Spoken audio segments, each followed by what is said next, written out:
Hello there, everyone. Welcome. Hey, what's up, Bingo? Glad to see some NEOFLY. Yeah, I know. While the videos have stopped, I've decided it's pretty good for live streaming. Close to 200. I know, right, Junkie? It's weird to imagine that just a couple weeks ago I was under 20 subscribers. Actually, just over a couple of weeks ago, I was under 20 subscribers. Oh my god, all my textures are broken there on the ground. I'm not sure if you saw it there. Also, what is that up in the top?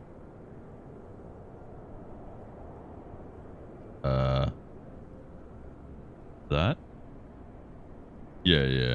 I saw it said 404 not found, so it was one of the overlays. Excuse me.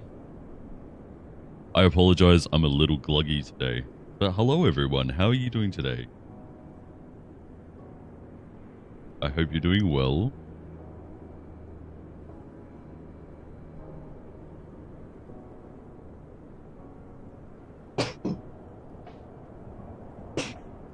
No, excuse me, I am so sorry. Oh, okay. I've been looking around for jobs already.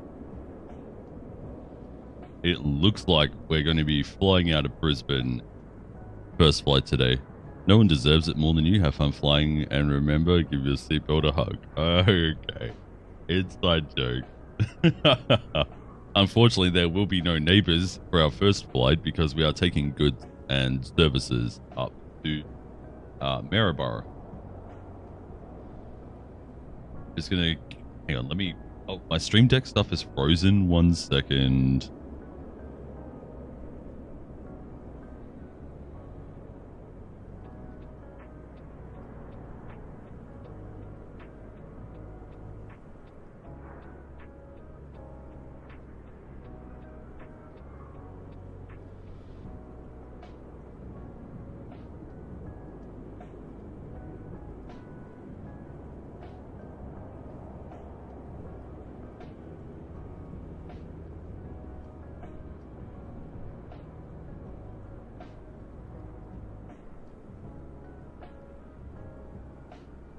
Sorry, I really should get a dedicated PRB screen, right?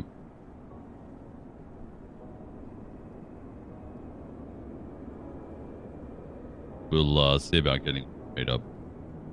Flying your NEOFLY career, Kodiak's out of a 3W2, put in Bay, Ohio. 3W2 is like a grass runway, right?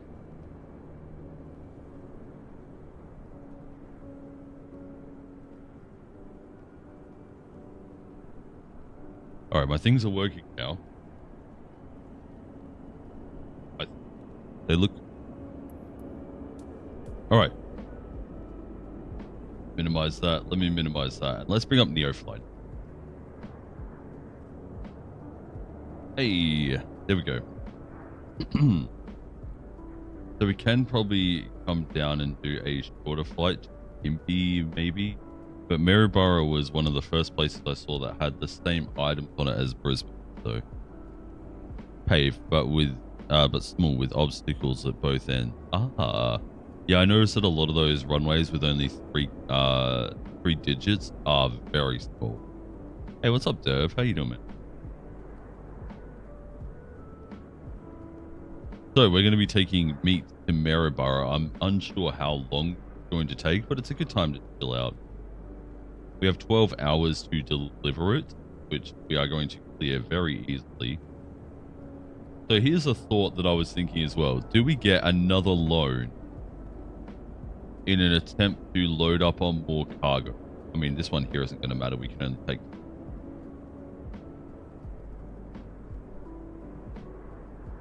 Just study grind. You know how it is. Yeah. All right, let's load up on the goods. Go to my flight. Hit ready to fly over here. Then I'm going to hit play over here so that it recognizes that we are carrying more than we actually have. I know it's going to be a good day when my favorite pilot is working.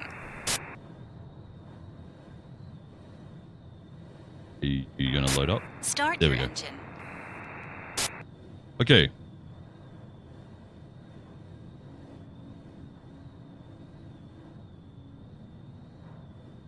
blinded by my overhead right now.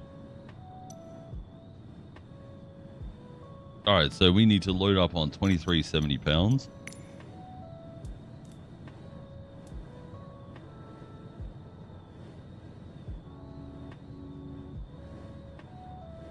Go. We are now over our limit. We're good.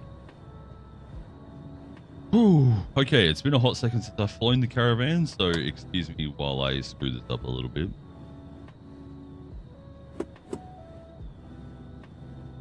Learning about how operating systems implement concurrency and parallelism. Like, parallelism doesn't sound like a... Not sure if that's just...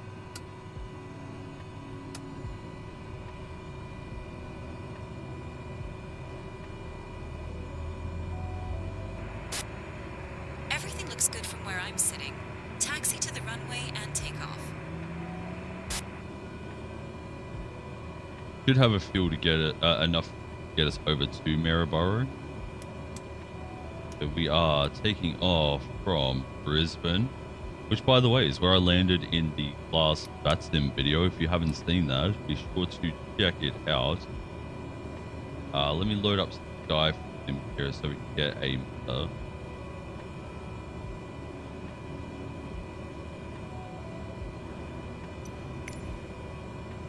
so we can decide which runway we're taking off.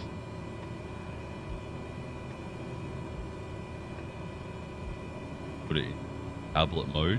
Hey, there we go.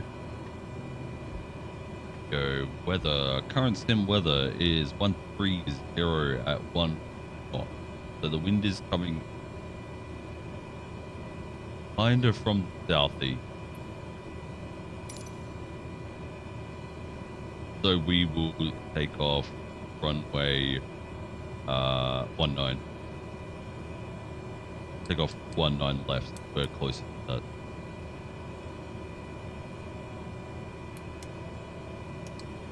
Then our destination will be Maryborough.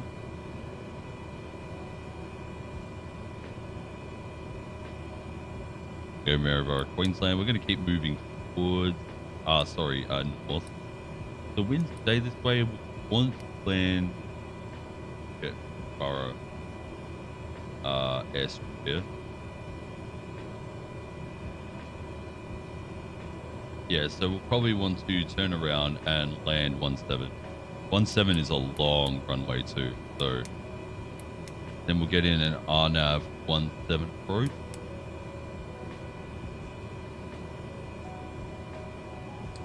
We'll have to look at this, but I'm pretty sure one Delta. All right, let's go over here to the flight plan. No, I just want to scroll down.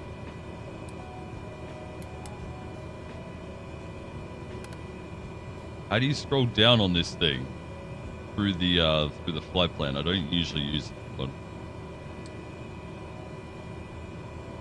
I want to look and see what it is, man.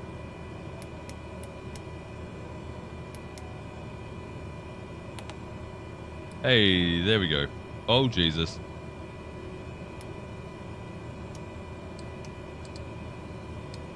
It looks like I have indeed chosen the... No, I haven't chosen the correct that filter. So like golf time.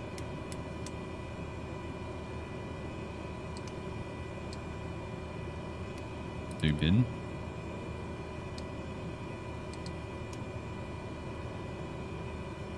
Yeah, that's looking much better. Now we turn around to the left. Fine. Lovely.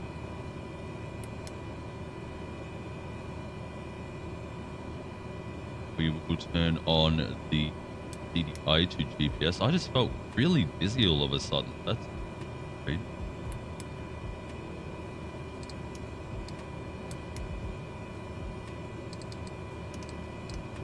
We're just going to depart direct.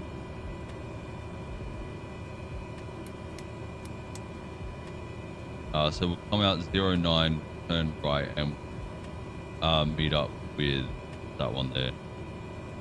We will cruise at about 8,000 feet. Also, how are all the audio levels? I've played around with my microphone a little more. The audio level should sound pretty good, as long as I remember to keep my microphone up in my face.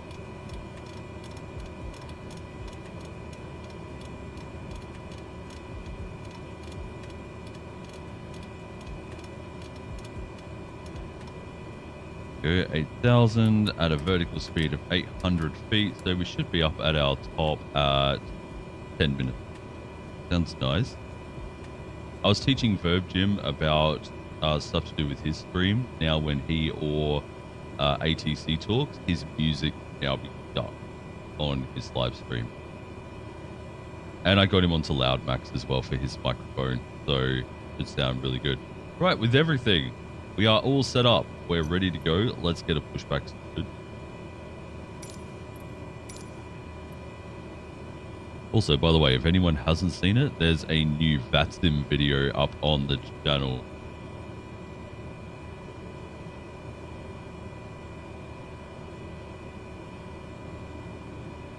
So if you're interested, that's there.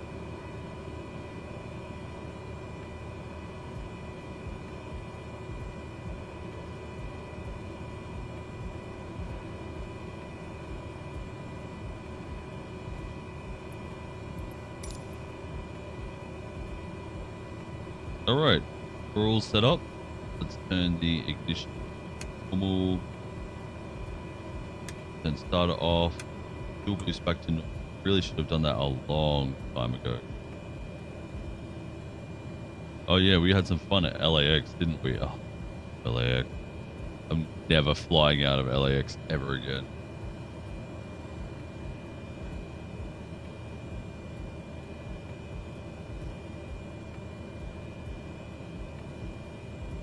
All right, looks like they're connected. Beautiful. Yeah, 30 minutes on ground because he couldn't tell us the first time that our flight plan didn't coordinate with their noise abatement procedure, even though they're virtual people.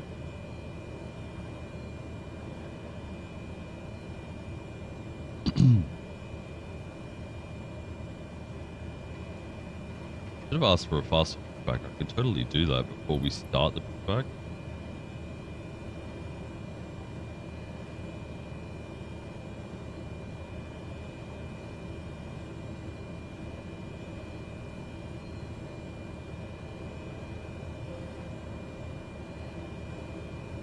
Anyway, I plan to be live for about 3 hours at least today, so I hope you're going to stick around for all of it, even if you're just lurking. I appreciate that very much. And before we get up into... Well, he is cruising down there. If you're liking what you're seeing today or just want to support the stream, don't forget to leave a like on this live stream and subscribe if you haven't. Very much.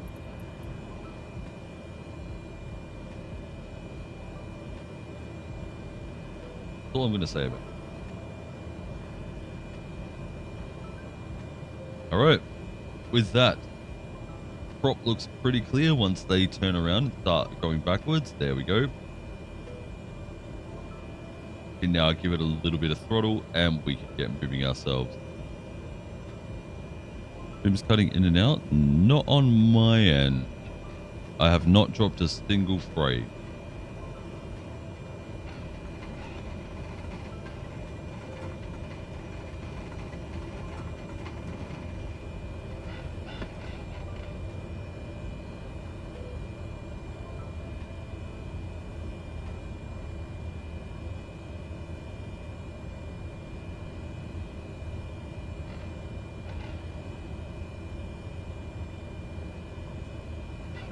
Just refresh the page. It should be good.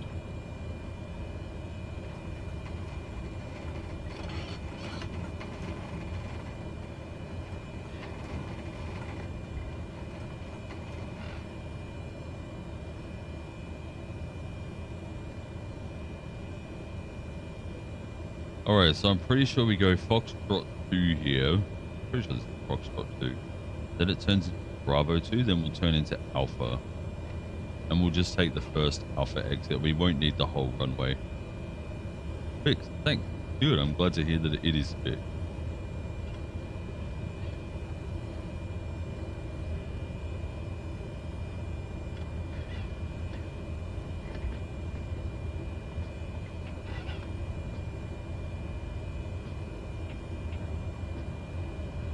Yeah, we are currently Fox.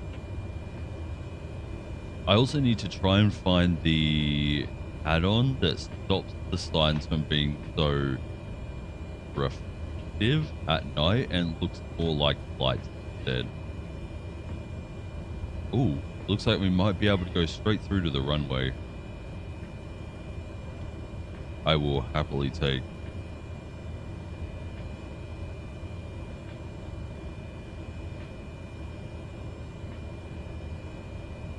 Oh, no, never mind. We're going across Bravo 2 to Alpha.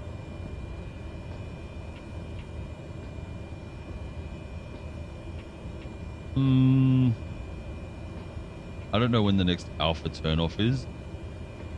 At least this way. Hello? Why am I going so slow?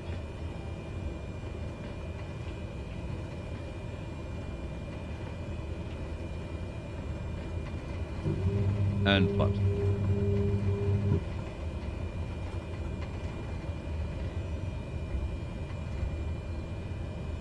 There's the trim takeoff.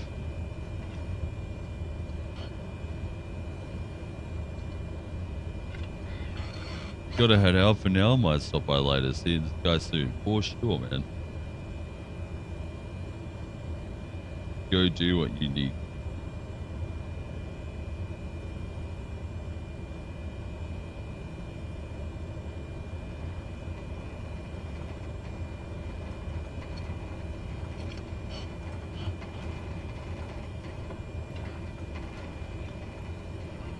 Alright, here we are at the top of 19 left, Bravo 1.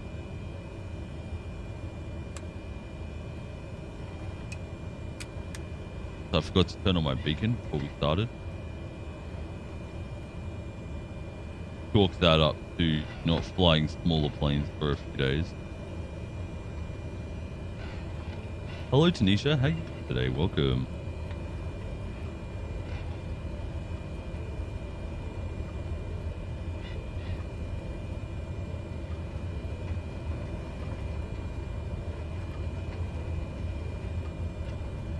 Alright, let's get this thing up in the sky.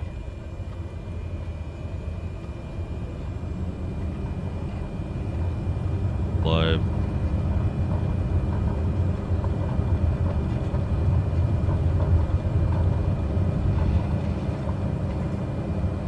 And we are up in the sky. Enjoy your personal flight, pilot. You can search for more jobs after you land. Retracted flap. Got a little bit of that side wind there. Take out some of the throttle.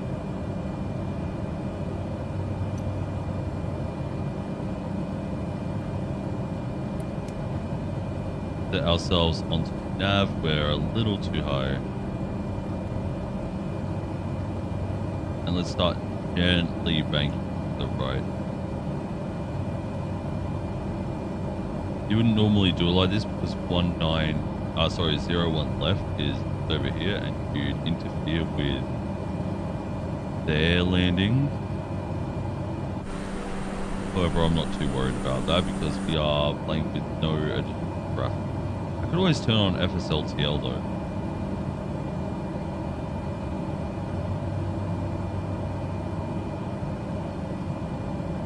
That would give us some traffic, guys.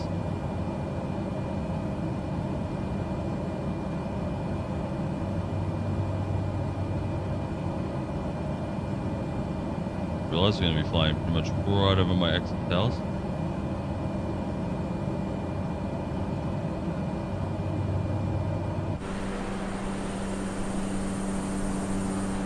And missing out on flying right over one of my old besties' houses.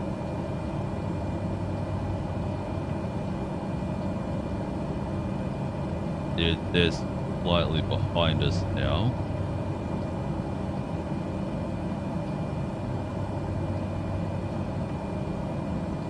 turning, keep turning.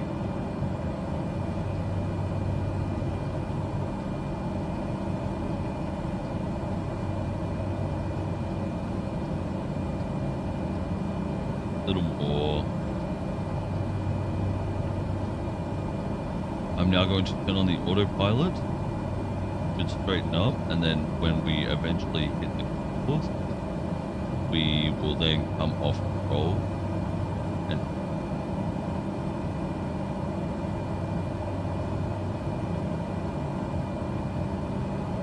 and we will intercept it here very soon. Oh well, as you can see here, pretty much fly right over Red Cliff here, right next to the picture, and then we'll intercept there.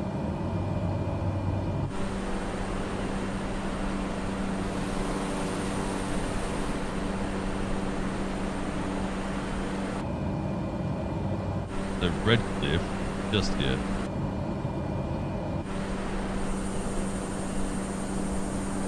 I don't realize just how big some of these airfields are until you start getting a little further. Oh my god, look at the sky at the ocean. So beautiful here, very tropical.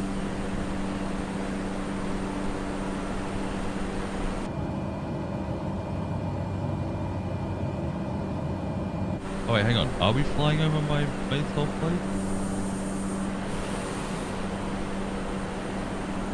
Oh wait, Red Cliff is over here. I'm an idiot. I think this is Sandgate here.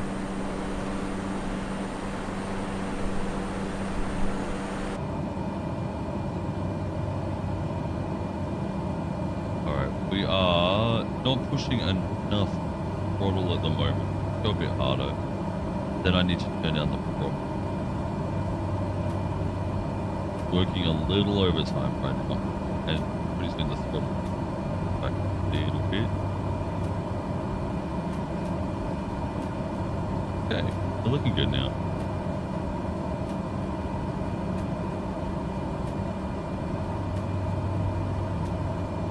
We haven't quite intercepted our course. Actually, we're still quite a bit away from it. Let me quickly disconnect the autopilot, bank us a little more towards the right, that we may intercept a little sooner. Then we will hit the pilot once.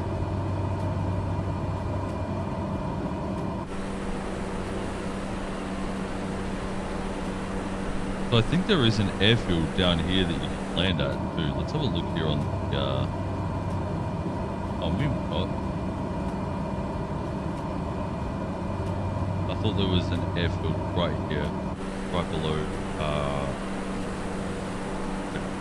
not Red.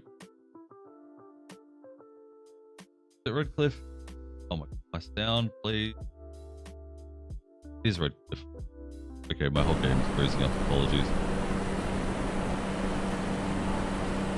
There we go. And here you can see Red Cliff Airfield right there on the ground. Crazy just how dense even these outer suburbs are. You can see it's dense all the way to get through what I'm pretty sure is through to Red Cliff. It's just insane.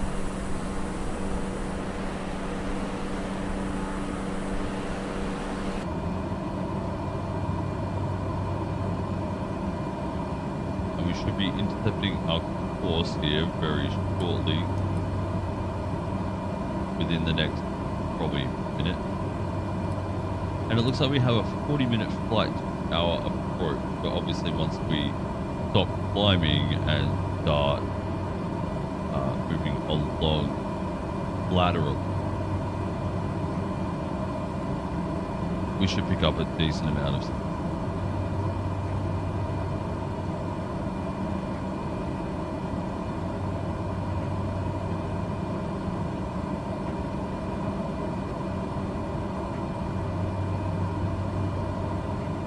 And now people might be seeing, in the last stream, people were saying that the music was too loud. But there we go, we're on to GPS now, so we should start turning left very gently.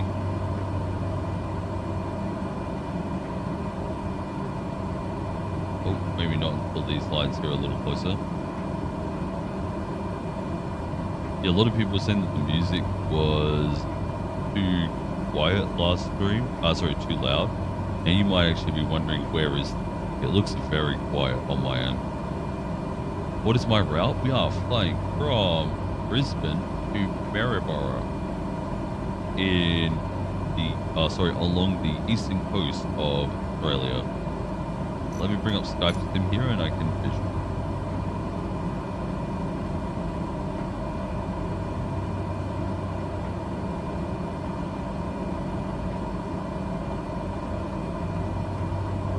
Flight plan. Brisbane. Transporter Oh from no! dispatch. Mission failed. How could you cheat with me? I accidentally pressed the slew button, so we just accidentally failed our mission. As I was trying to type into that tablet. Damn it. Right, we're gonna have to restart. Apologies, sorry. Oh! I'm so used to being able to type into things with my keyboard, but then I realized that you can't on Skype. Right, so we're gonna rush. Make sure that we still have the goods on. Rip, I know, right? What's up, such? Right, we're gonna speed through this. I'm gonna sync our weight. All because I just wanted to go a route. Oops. They should realize that if you're not moving, it's fine. There's our weight. 2370. There, 2392. Welcome back, Captain. It looks like the weather is perfect for flying. Right, let's get this thing going. Battery on. Fuel boost on. Everything is on board. On. That one on. Get the back plan. Clamp it back.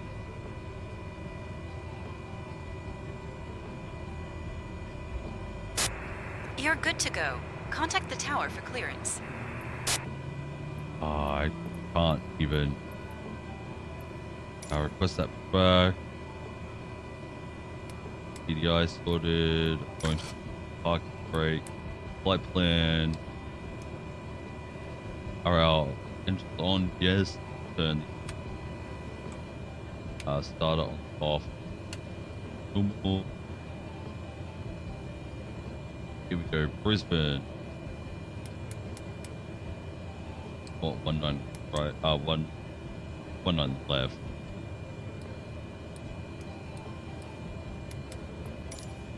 Attached by now. We are moving.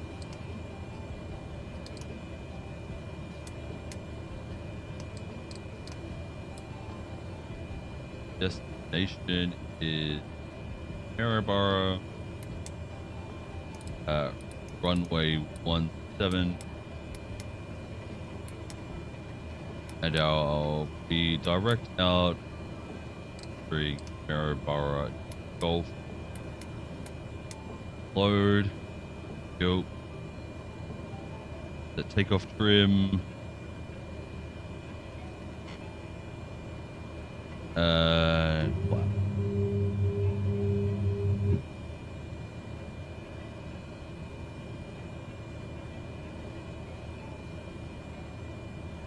And we're just gonna maybe not so legitimately back our way over. I also know my nav. You have a white XLR cable in my hand? That's my new XLR cable. If you just leave it like on the banister or in the kitchen. Until now. No, I don't want to ruin the stream audio right now.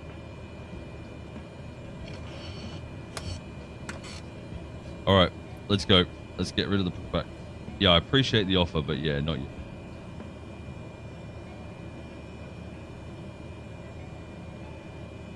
We'll set up nav. Come on, start moving. I know we're heavy, but we're not that.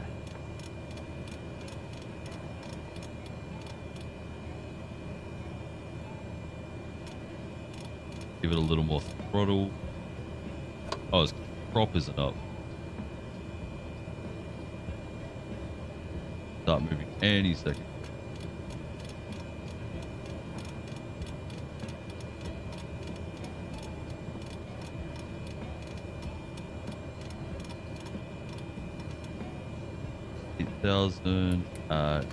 Feet. Why are we not?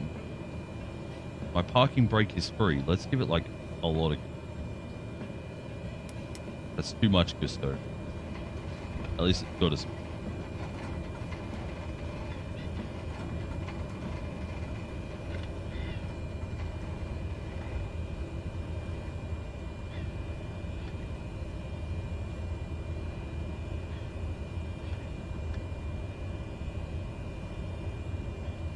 Anyway, essentially, flying down the east coast, flying up the east coast of Australia, my ultimate goal is to possibly get at least Darwin. That way we would have flown halfway around Australia from Adelaide via Melbourne in Brisbane, Darwin.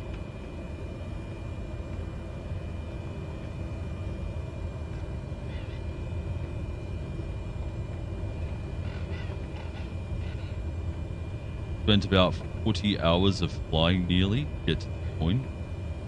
Put it on the buffet. Cool, thank you. Yeah, I don't want to change it out now in case it has any electrical interference or anything like that, or I find a way to cut that out. I'd much rather listen for a clean signal than everything before I subject anything like that.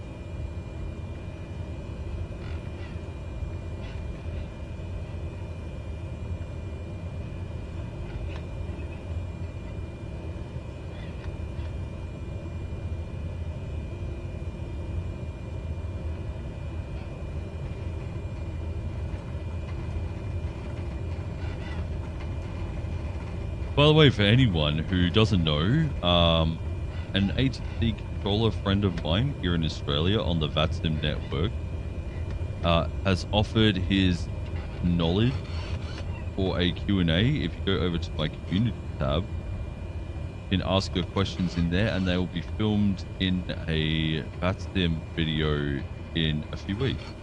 So if you have any questions about how to talk to ATC or even just how VerbGym's going, be able to ask your question. The taxi lights through and landing. We enter the runway. Speed again.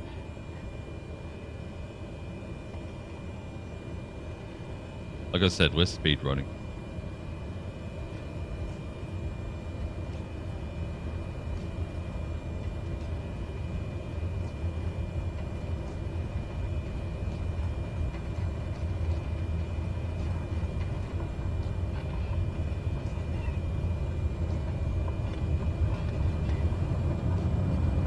Go.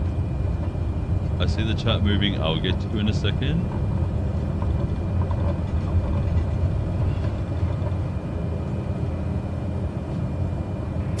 Enjoy your personal flight, pilot.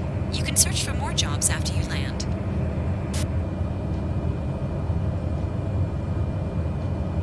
Follow the runway just a little bit. Flaps retracted. Turn on the autopilot. Oh, why is it turning us left? Turn us right, please. I'm going to do some really illegitimate.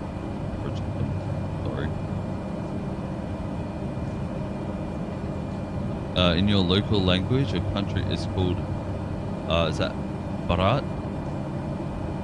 I'm not very good with my pronunciation, apologies.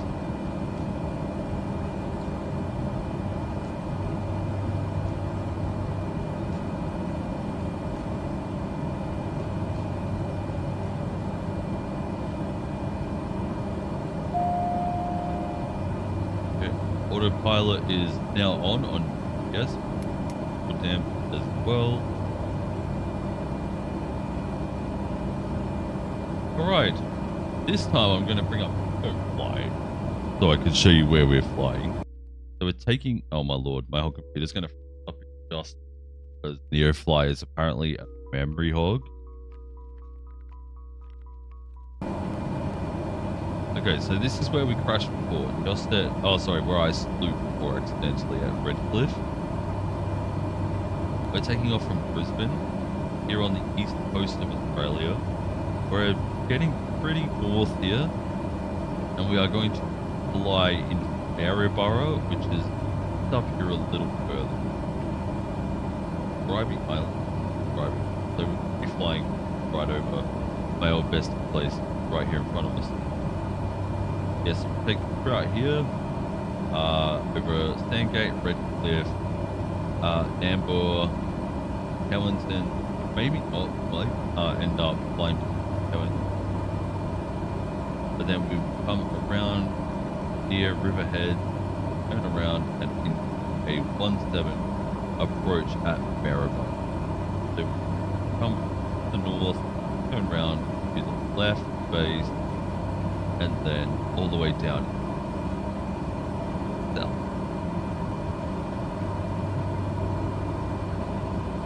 Oh, it's pronounced Barat. Barat. I apologize. I don't mean to intentionally get this wrong. I'm just bad.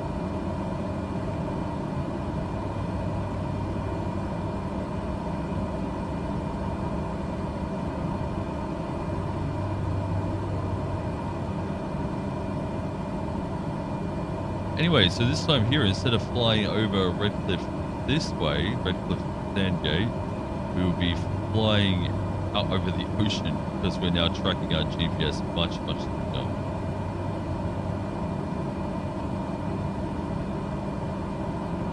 I'm glad that we flew pretty early. We only lost about 5 or 10. However, unfortunately, when you have a limited amount of time streaming those other thing,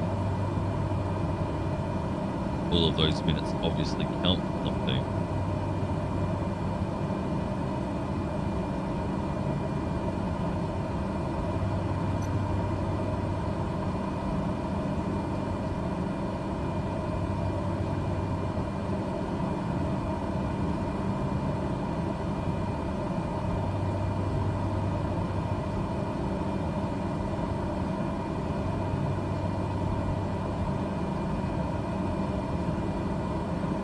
I can't tell if we're losing or gaining speed. The wind is doing some weird things here because we have realistic turbulence on this altitude. Sorry, the speed meter does change with every little tiny gust of wind we get.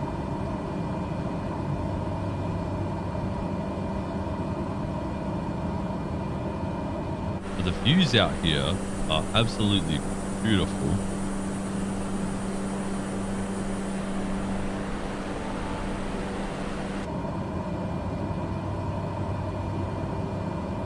Bribey Island all the way along here,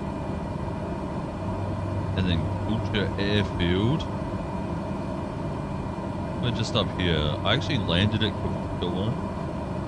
Not fun. And I'm talking about instead. The runways feel very tight. It's hard to understand.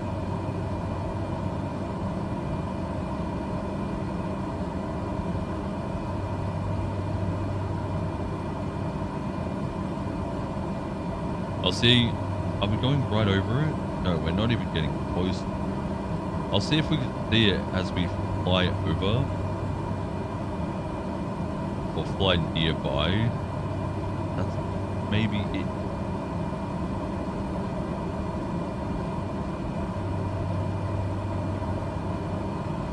I'm looking for any landmarks if we can find it. This might actually be it. And all this. Actually, that looks like it there. That looks like the runway right along here. But unfortunately, I can't get much closer. Oh wait, yes I can. Hang on. Let me get out the drink. Bye. Alright.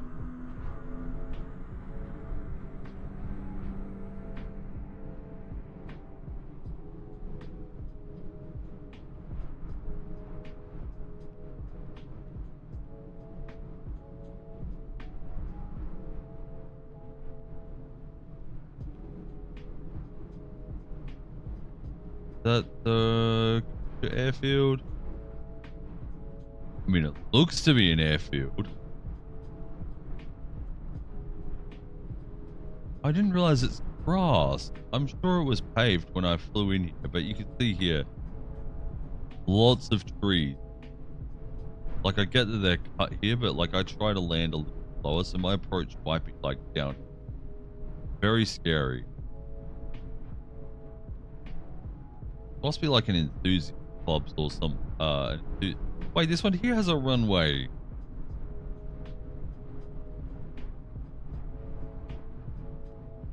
That said one.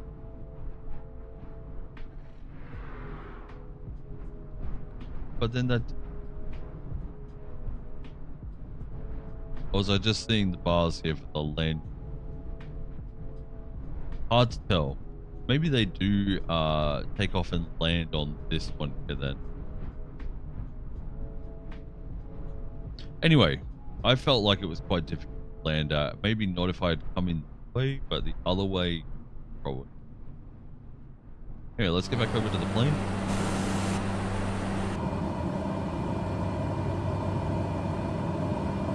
Alright, is the...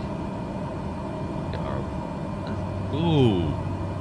I love meeting people from all over the world. We had people coming from Italy.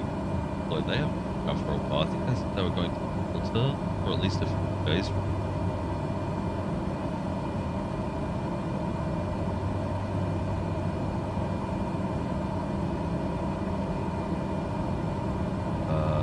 Then we had their partner.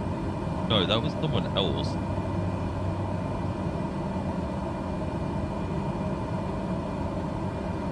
Yeah, it's really cool meeting people from all over the world. Love it. Alright, we have a 40-minute flight at this point here, but at this, still climbing. We have a little bit of a tailwind as well. It's gusting upwards of 12 knots from about 8 or 9.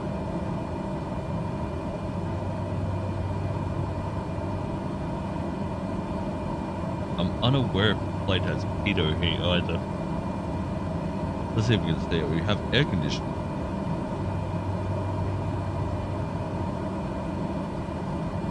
But I do not see pitot heat.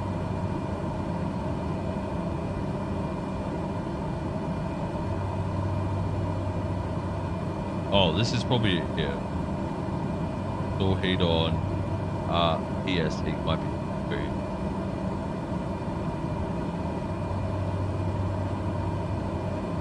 Yeah, so I was just looking at the wrong place.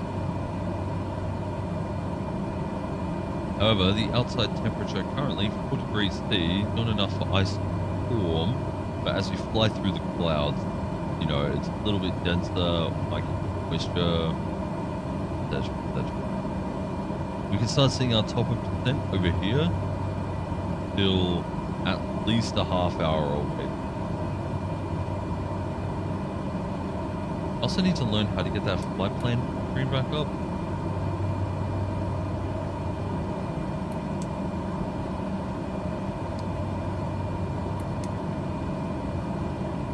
How do I do it?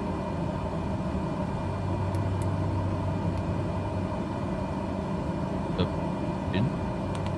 Hey, there we go.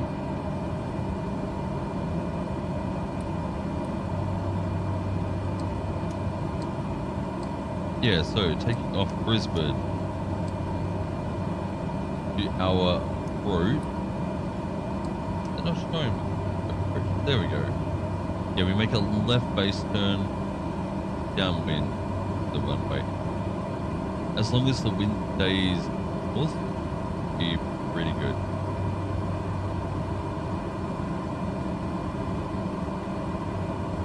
Then we'll land with a very light.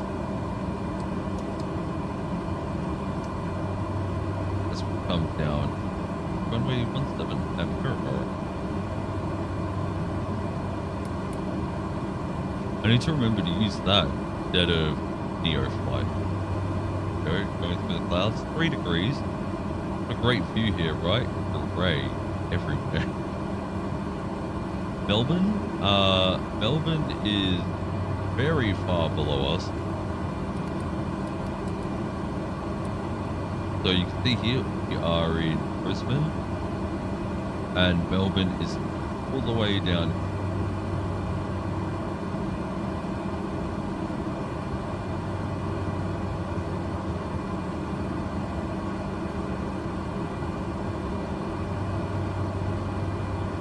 But essentially, I can show you my fly route here. We started in Adelaide, right here. Went inland, across the way inland. I rented a plane here, crashed it. Then got a plane from here, south. And then flew across to Melbourne. Across the Rangers Way over to Discon and Sydney. Then from Sydney, we've travelled pretty much right up the coast. And then up to Great Barrier Reef is through here somewhere.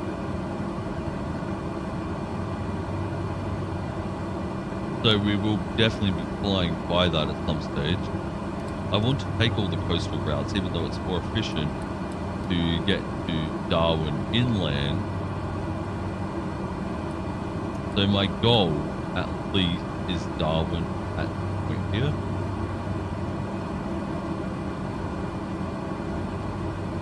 Right about here.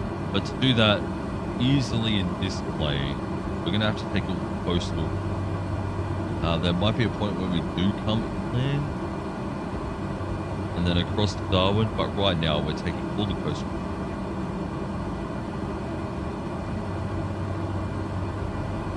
Move back in here.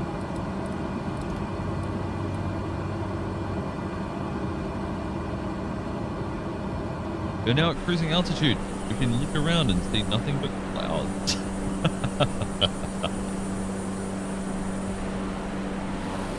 Although, to be fair, the weather out here is quite nice, if a little cloudy.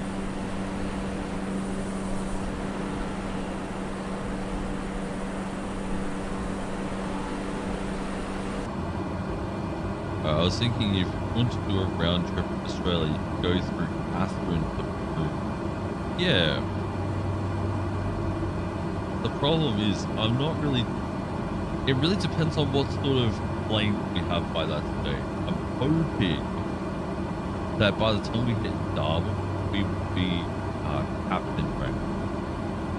There's access to regional airline.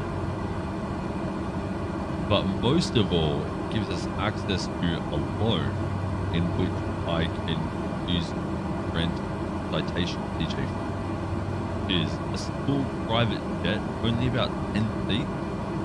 But damn, it's fast. You can fly from hometown Adelaide about 50 minutes, or like an hour or something. It's really easy to set up.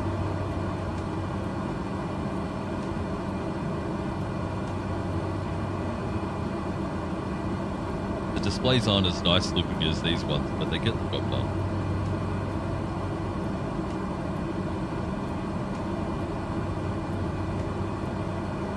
Yeah, it's so fast.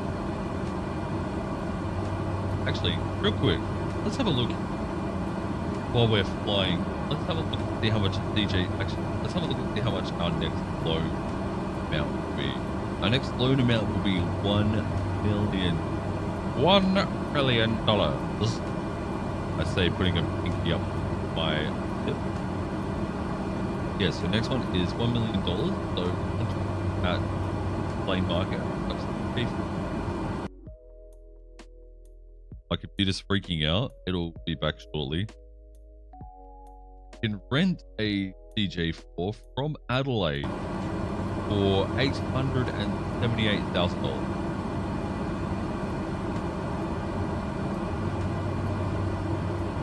But that said, you can rent it from there, but then you can bring it over to you. Of course, Adelaide being right here again. Still recognise us being in Brisbane at the moment. We haven't landed. So yeah, we'd either have to fast travel over to Adelaide or bring the plane past. Got $1 million loan. That means we still have about 130,000 to play with. bring the plane to us wherever we are. And honestly, doing the citation is going to be so much faster anywhere. It would actually make a flight from Darwin in maybe about an hour, and then from down to Perth, Kalgoorlie to Whyalla, Port Augusta, or even just straight back into Adelaide. All for the low price of $878,000.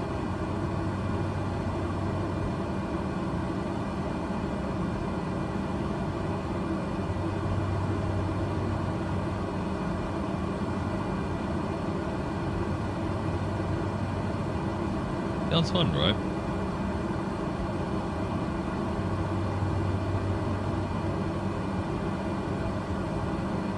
That all depends if we can get enough XP.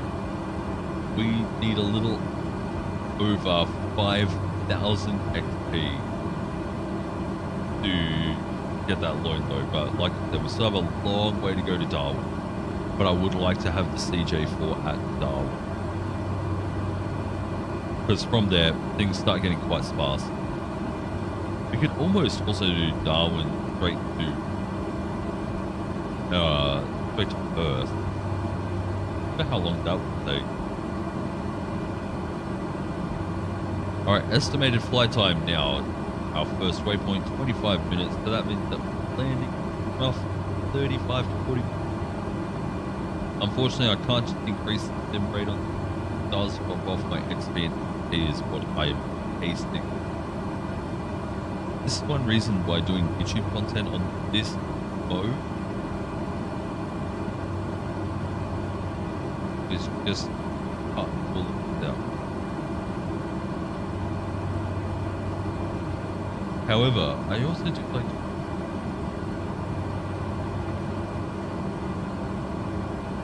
one thing that you not get when you are. Have I ever done a Japan to Hawaii flight? No. I have flown around Japan, and I did one of the Western American airports to Hawaii, but I haven't done Japan to Hawaii.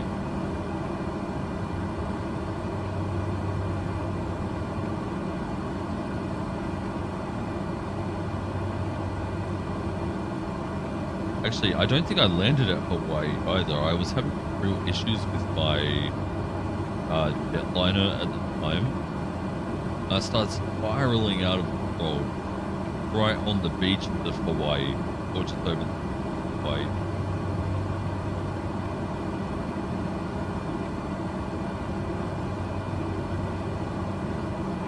I don't think I've flown back there. Now let's give you guys something to look at. We're right in the middle of the clouds here. Let's actually go outside. Yeah, we are thick in the source right now. There's not really a whole thing outside. Look at you guys over here outside. That way you at least see some sort of movement. And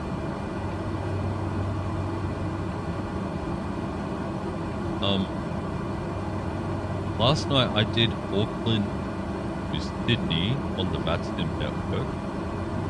That took about 2.5 hours. That was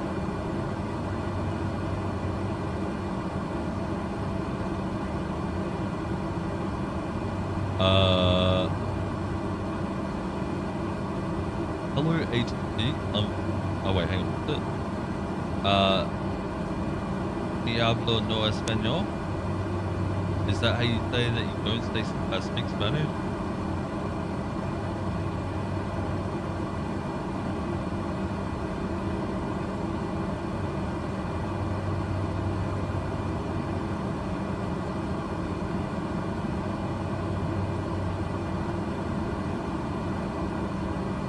I wish I could say I spoke Spanish. That would be cool.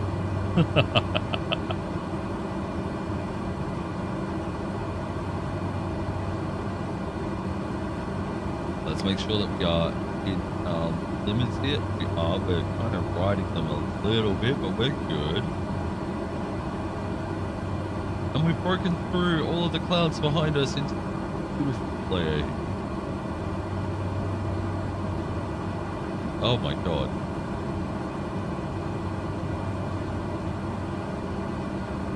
Wait, I was close?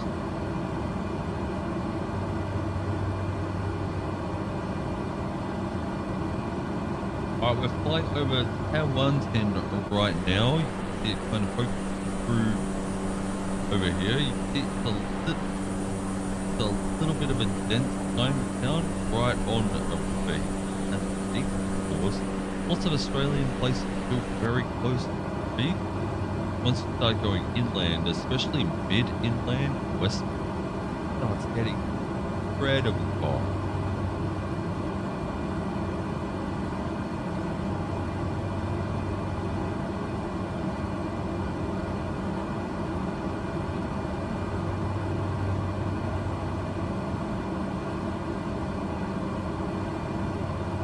And of course, then it also becomes much harder to get water and sun.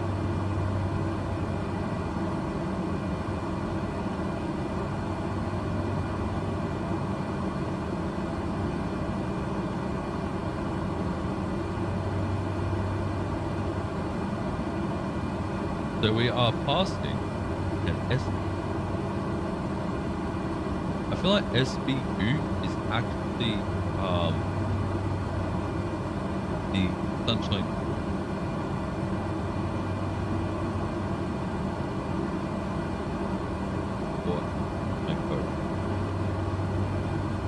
So past sunshine is then that brings back.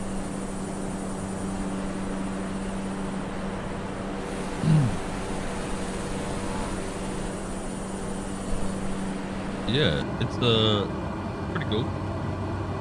Sunshine Coast, Gold Coast, the poster. But we're now about halfway of our flight all the way through Maryborough.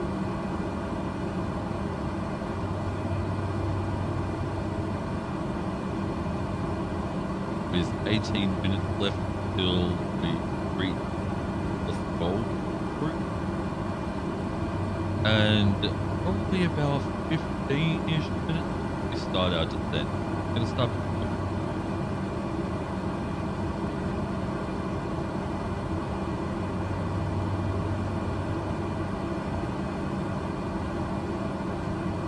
So we won't take much long. We won't take long to descend.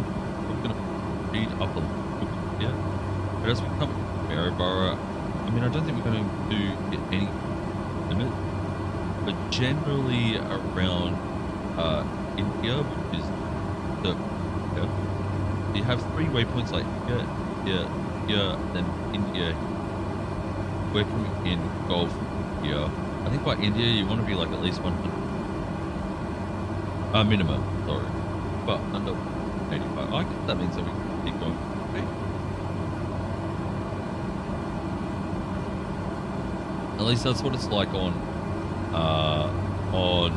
ILS. Which I don't have what I'm going. We're gonna look at a chart for Maryborough. We'll see what it's. That's Maryborough.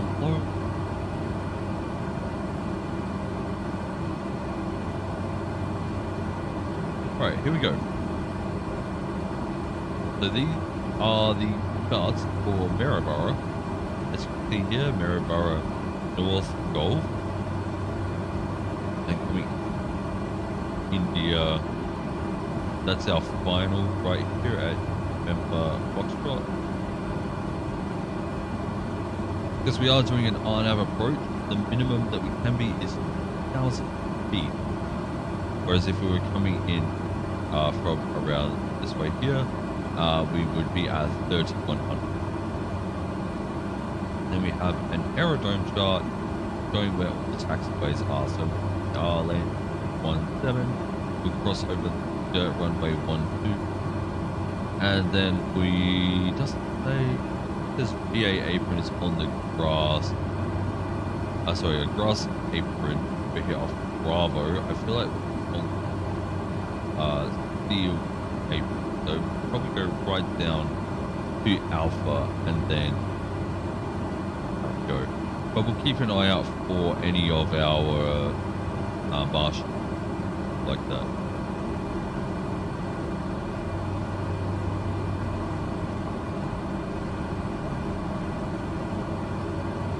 That website there is charthog.org, but unfortunately, to have a VATSIM membership to be able to hack it up.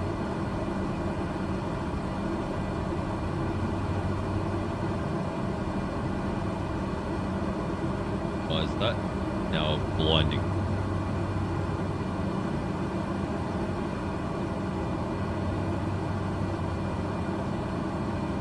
And I've always wanted to see views like real life.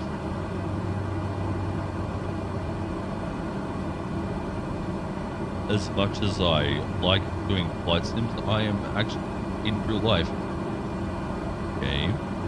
I am very scared flying a plane, but I think I would really enjoy seeing like.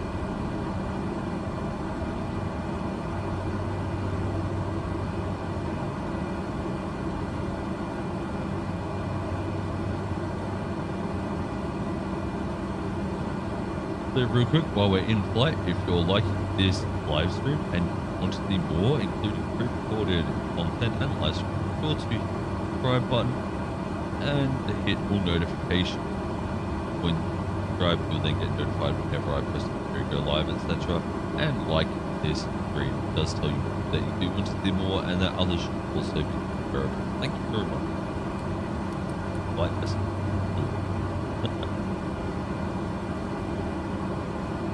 Probably only about 8 minutes now, if that, away from our top 10. At which point here we can start to 1,000. Although, because we're coming in on the RNAV approach, we should be able to let VNAV.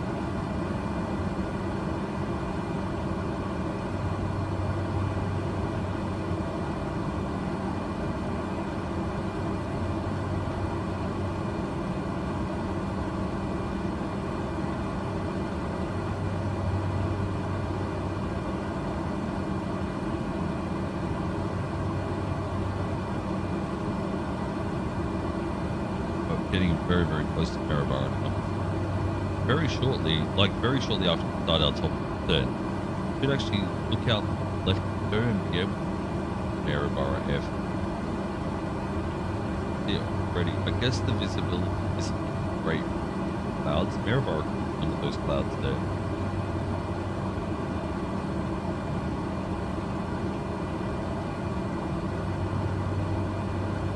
But I'm not sure because I'm not familiar with Maryborough. The closest thing that I've flown to Bay,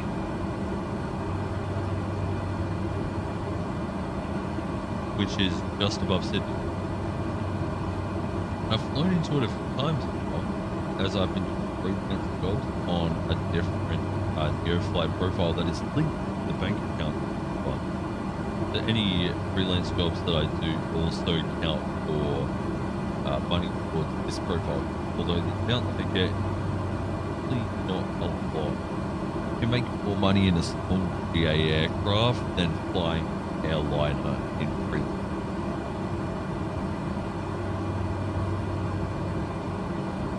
But the positives are that you can fly whatever aircraft you want. You don't have to worry about your weight. It's literally grab a plane. Oh look, no more cloud for now. Not for long. Although there is a very nice big open. Typically Maryborough. No, I still think it's hiding under the cloud here.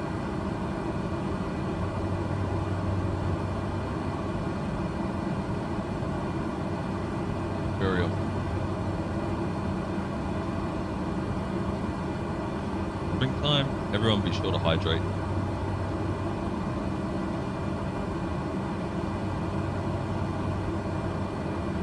grab a drink of water.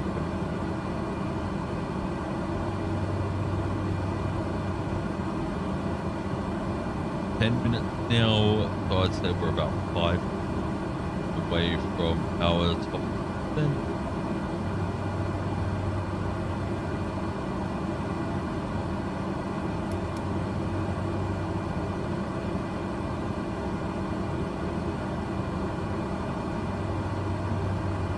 Then, as we close, there we go. Might have noticed the path come up here.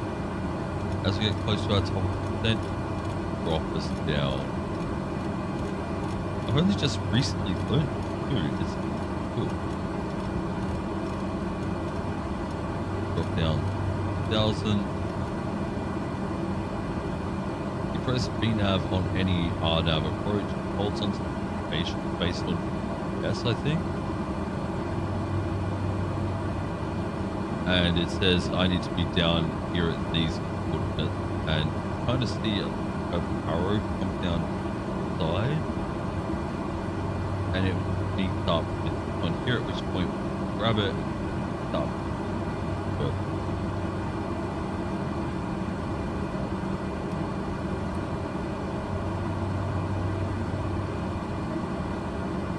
keep an eye out for that little purple arrow. I will have to out for it because I need to ban my speed.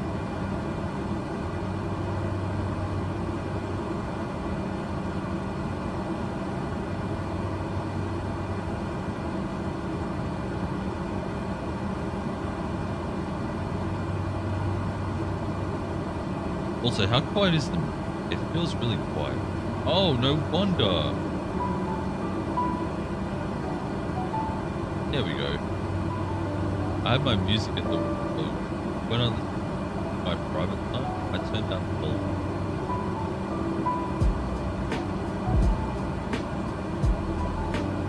So the music should actually be a good volume now. My bad, so sorry.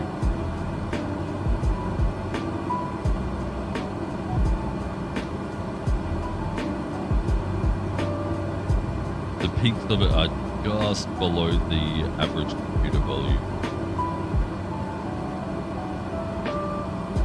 Yeah, so usually my media player should be up at 100%. It was down at like 40. All right, let's have a look here. So the South Alpha is our top of percent, pretty much. You can feel the RNAV waypoints here coming in 3-4. They'll probably come in Maryborough, South Bravo, South India. Fine, and then do that runway. The wind is still traveling north, so I've made the right choice to land at 17. Although, if it were, it'd be too late to do it. Else we have to circle around.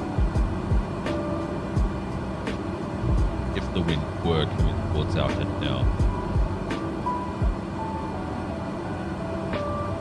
Right, so now we should be able to see Maryborough. There it is, by the looks of things, right down here. Kind of see like a strip along here. So I would say that's probably where it is.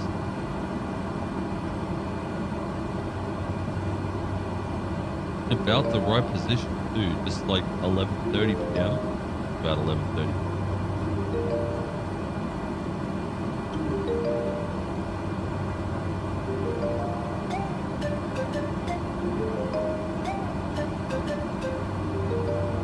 Alright, if everything has gone to plan, we should start descending here. If not, I will manually descend.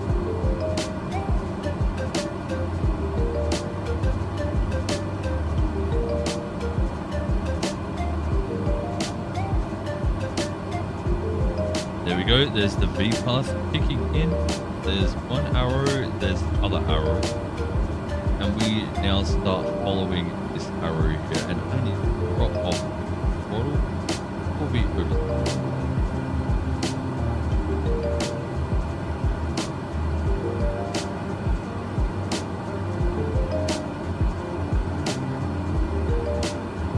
very cool. Makes flying a little bit easy. You just have to make sure that your altitude is set for something that is lower than what you have before you get into that mode, or else you'll just do nothing.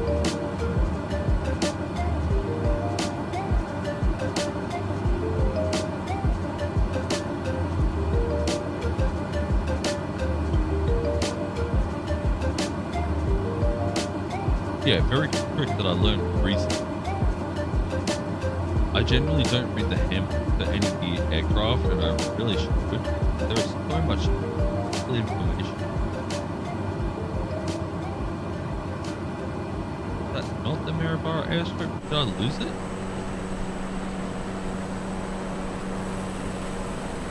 I mean, it looks like runways, but now it doesn't, now that we're close. Okay, so what I was pointing out before, it does look like an airway though, right? It is.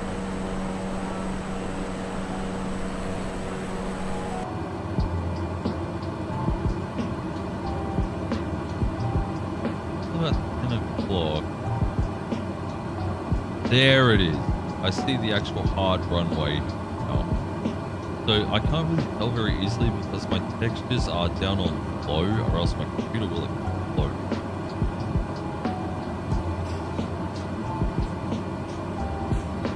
So, or the stream will just get very laggy. As it is, I had trouble filming in Los Angeles the other day.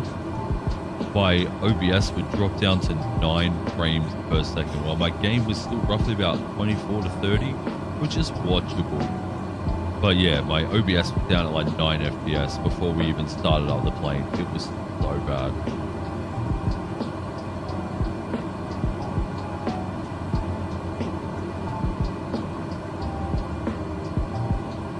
Anyway, where did it go?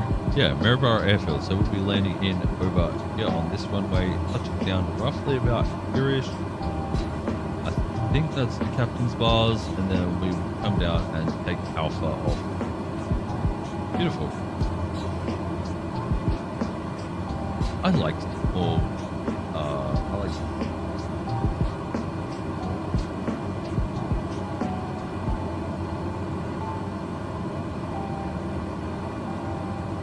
It looks like we're going to have a nice clear approach as all the clouds are behind us. So look at that view over there. All the, like, it'd be so nice to live out here and just go exploring around these areas here.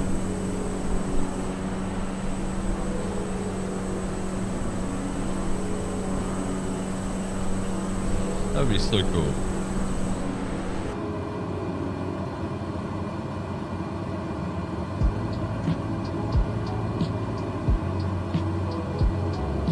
Alright, let's have a look over here at everything. So we won't actually go all the way up to our Gulf waypoint. We'll end up turning a little bit before it, or else we'll turn much too sharp. And here you can see our other insert point where we were going before. No, that's west. Where is it? North Echo. There we go. Where we were going to come in originally.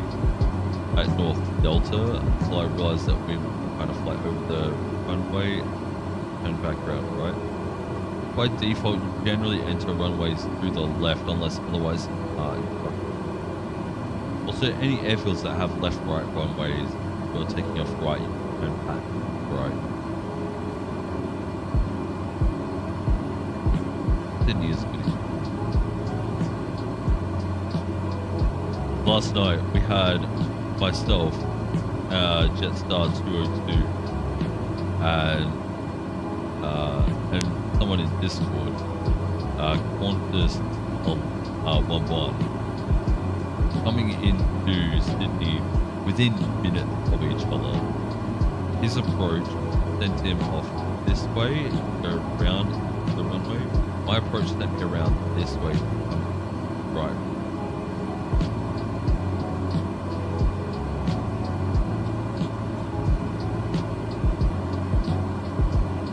Yeah, it was a really cool thing.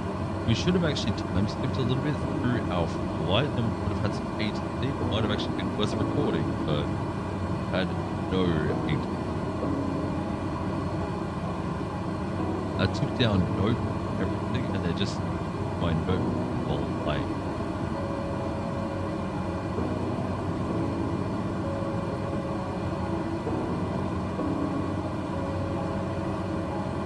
A little bit unfortunate. Here we go. Making our turn, drop off the throttle a little more until a point where it's no longer really dangerous to laps. I believe that's 100 knots. Indeed, take off autopilot, laps up. Go. Now, in one stage of laps, I'm going to increase the throttle now. Then, as we turn around on our approach to the runway, I will stick the heading and set second stage of the lap.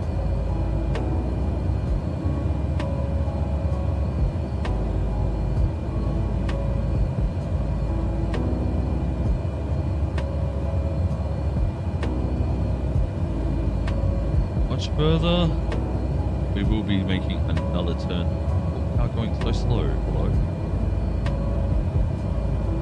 I don't want to be, that's how slow I want to be going for the landing, not for our approach.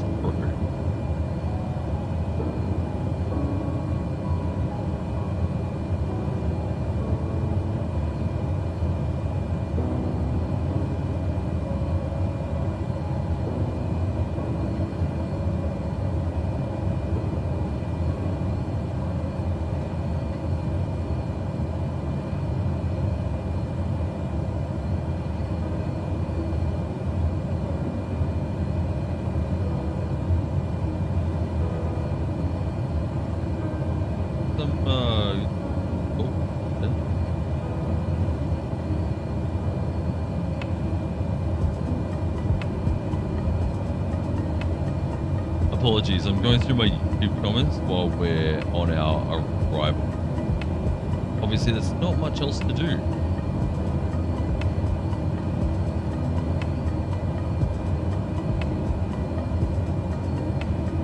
Alright, second stage of flaps. Give it a little more throttle so that we stay at a pretty steady speed. I'm going to sync my heading in case we have to go around. That also takes into consideration the wind, and we will have a little bit of a crosswind left and right. And I didn't hit my approach, so I'm going to have to come down quite hard.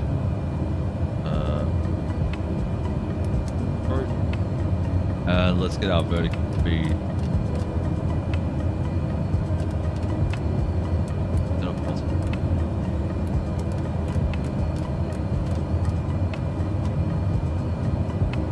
Come off the throttle here. This is so illegitimate. I hate. Hey, what's up? Oh, what's Matt? Glad to live with you, man. It's great to see you. How are you doing today?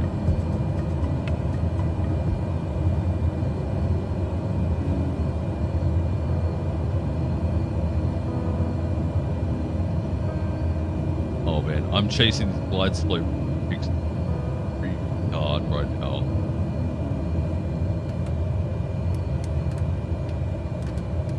Come on.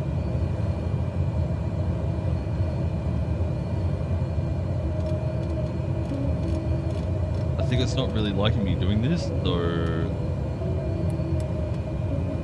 everything down a little further. Worst approach of my life. This would have actually warranted a go around, but I really... And I'm not hurting anyone. We've got virtual passengers on board, so I'm not worried.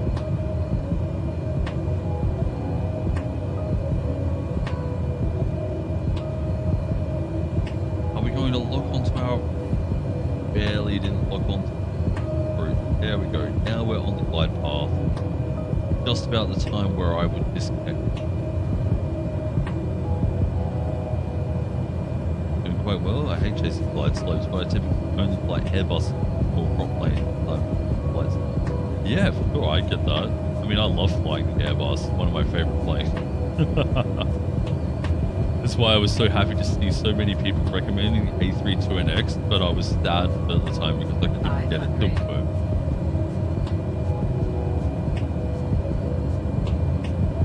Alright, let's go. Let's disconnect autopilot and let's go in. Right about the right speed for landing. Make sure flaps are found the car.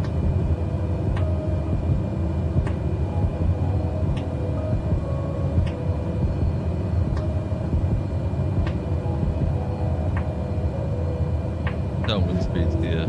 I think they're double digits.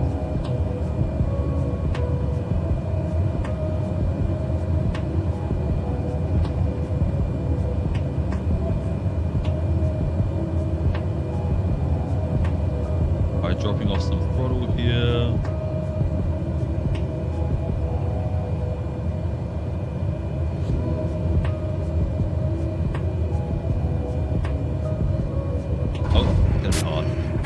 Softest landing I've seen. My bad on that dispatch. one. Clear the runway and taxi to parking. But I knew straight away it was going to be hard. Anyway, yeah, I love flying the Airbus. I recently got my hands on the headwind simulation A330-900.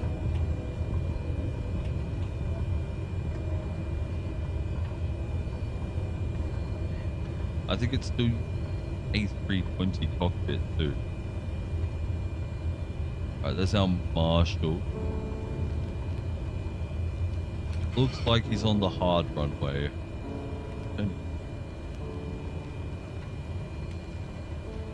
Hey Ray, how's it going?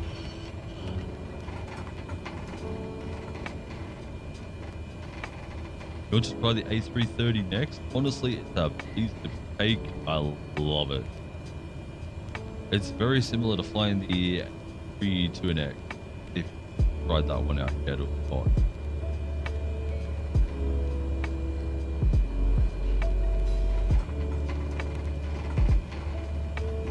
The landing was quite hard. I'm not happy with that at all. We'll go over those stats here very shortly.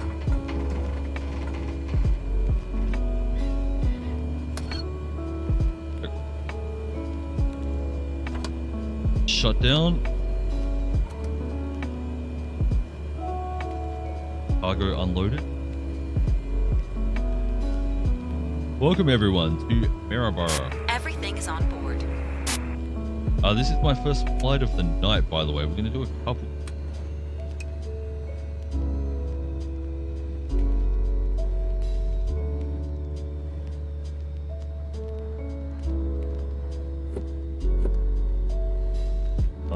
NEOFLY.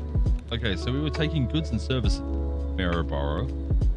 We're selling heat off to Maryborough. And we're going to make about 3,000. Wasn't much profit. I think we're at 80,000, so we made about 13,000. And we'll have to fill up the plane. Oh, it's... Yeah, we're getting pretty low on fuel. So I'm going to top up just a little bit, just under half, so that we have a decent amount of cargo space left. Oh wow. I've actually... Hold on. So this is called NEOFLY. Yes, NEOFLY is a career add-on for Microsoft Flight Simulator. Start off in a very small plane, like the 152, the BL3. What else is there? I don't know. Even some of, you can add in third-party aircraft as well. One of the paid ones is starter aircraft, and it has a basic autopilot. But yeah, so the career mode, you start off in a plane like that. You can also go in as any plane you want, as freelance jobs. These don't pay as much. But yeah, you eventually work your way up from a, let's just say you start off with Cessna 152, then on go rental tab here, you might look up a 172, find any Cessna 172 rent, earn $47,000, and that in about 10 jobs if you don't level up first. discount alone. Money, money, money. Yeah. Yeah, it's all about the money. I mean, also the flying, but let's face it, it's like mainly the money, right? Everyone here loves money, right? Can we all agree on that? Everyone. Money.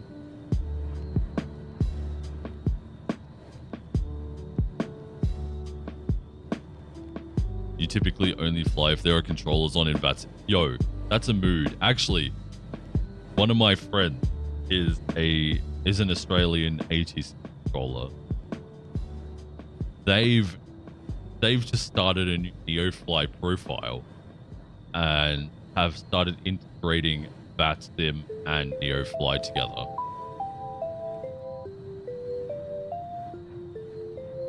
So he'll get his job through NEOFLY here, then he'll take it over to VATSIM and he'll fly it. That sounds awesome. Yeah, it is really cool. I'm not very good at calling out for VFR over the radio. I'm much more confident in IFR. But, like, I guess the way that I'm doing things in this plane, I could be like IFR to... Actually, let's go see if there are any... Right. There won't be any. But I'm going to see if there are any online. But yeah, so you move on from a 152 or 17... or like an X Cub, you know, something with a basic autopilot just to make your life a little bit easier. Then you start moving on to the bigger planes. You have to qualify yourself in those planes first. So if I go over to my qualifications, if my computer's freaking out, got monoprop, fuel prop, mono turboprop, dual turboprop, fuel engine, quad engine. And you have to get certified in each one. Having trouble hearing you over the music. Sorry, it's because I keep moving away from the microphone. That's my bad. Sorry. It's because I'm not used to being so close to the microphone. But yeah, so that's how you do it. So you get certified. The more certified you get in an aircraft, the more money and XP you make. So if you were to get your basic license, then do like a job or two, then get certified in A license, you can see here that if you get 3 stars, you get 30% more money and 1.5 times XP. So you get like 150 XP. You get like actually 100 XP, you'd get like 150 XP instead, meaning that you level up quite a bit faster. I'm installing and plugging in my hot ass as we speak. Nice. NEOFLY is also a free add-on. While it does have paid additionals, like additional AI pilot and the ability to run airlines or something like that. Yeah, create and run your own airline with your own name, logo, and a hub.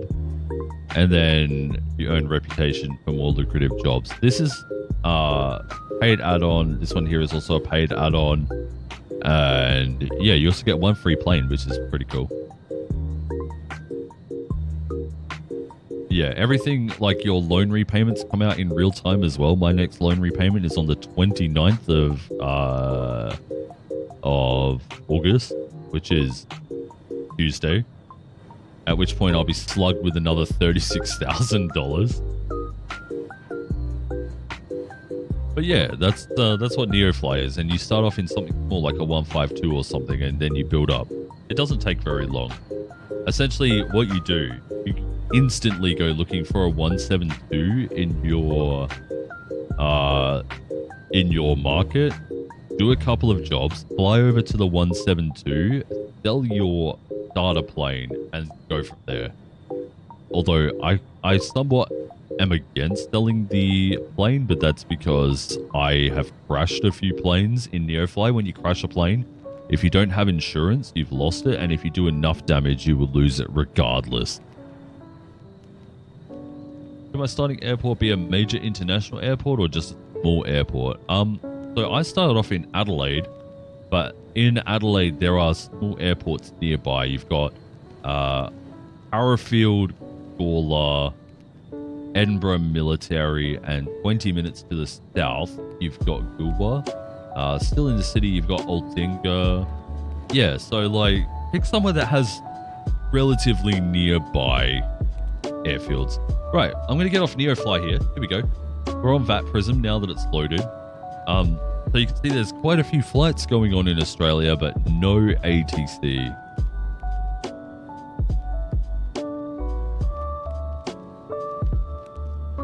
One of your close friends is from Pakenham, just outside of Melbourne. Hey, I've visited Pakenham.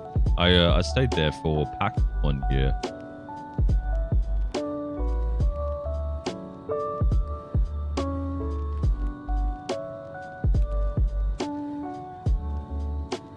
Like for PAX Australia.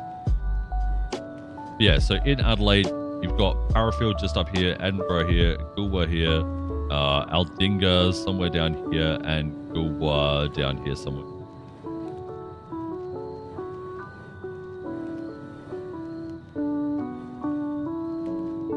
He's a big Hawks fan. No, I'm not really big into footy. But yeah, so unfortunately no ATC on. We're currently somewhere up here-ish. I don't know. We could fly on VATSIM, but there's really no traffic around us either to warrant it. So, although, let's have a look over here. America's popping off right now. I've got a few centers on.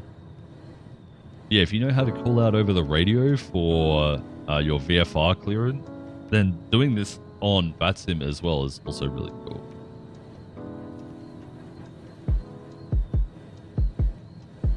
Many of my friends are flying. Anyway, let's get off VAT Prism and let's get loaded up with another NEOFLY job. I want to continue to the north, so we'll be looking for jobs for. We've already flown quite a way away from Brisbane. Been looking NEOFLY here, so you can actually see what I'm doing. So we've flown from Brisbane to Maryborough. I'd like to fly from Maryborough, maybe Rockhampton. We might have to take some more cargo goods for Rockhampton once NEOFLY stops lagging. Yep. Are there any airfields even at Rockhampton? There we go. There you go. Yankee, Bravo, Romeo, Kilo.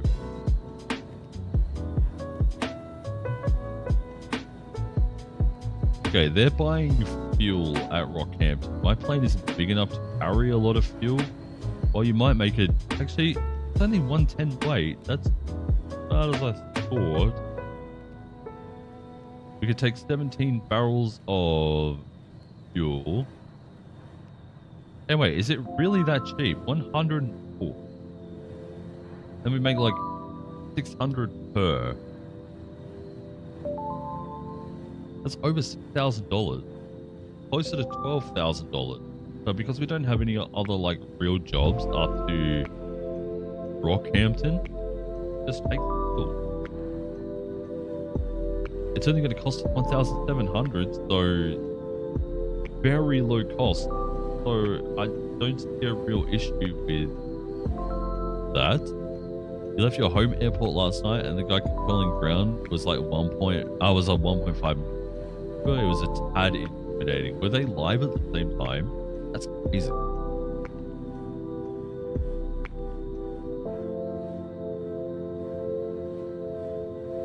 Also, for some reason, if people are following and stuff, I cannot see my activity feed refreshing. So I apologize if anyone has followed and I haven't been calling that out. My bad, sorry. It does weird thing. Alright, let's get the fly plan here set up. Turn off avionics too. We'll just do this all on these two screens. Hey, you're not supposed to be starting. Oh, starters on motor, that's why.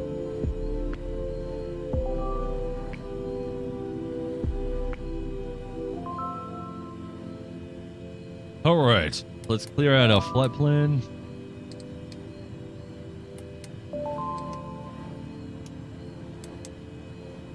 And flying from Maryborough.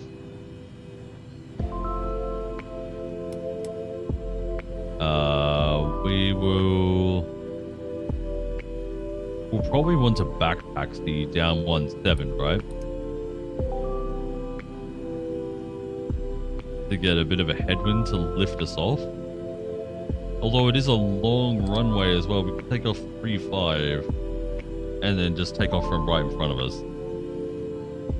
Oh, you can only see... Apologies, sorry.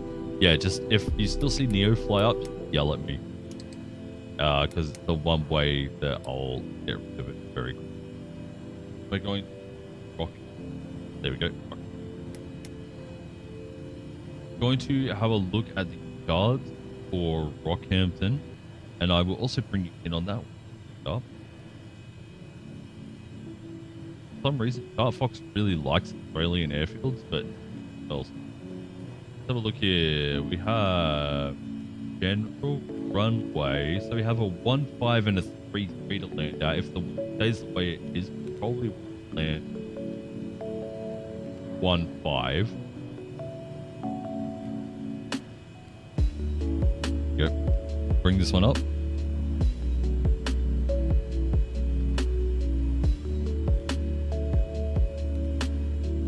Probably again come in via Gokun.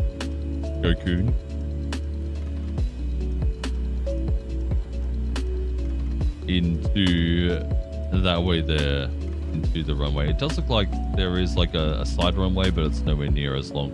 And we'll want to go minimum 3,500. So 3,500, and then we'll capture the 3-degree glide slope into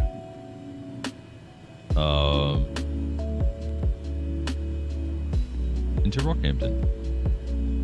So just looking mainly on the chart for Gokun here as our point of entry. Although, look at NEOFLY again. No, we're definitely coming in from that way. Okay, good. Alright, so we'll do a 1.5 approach. And we will 1.5 Gokun. Not going to worry about minimum.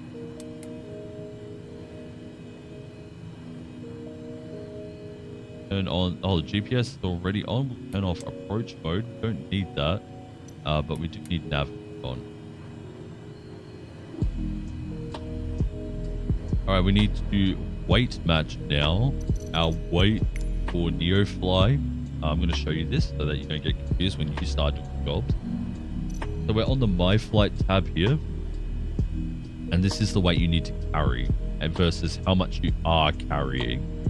So you want to drop your weight until it matches or close enough to matches the payload that you are supposed to be taking from max and money.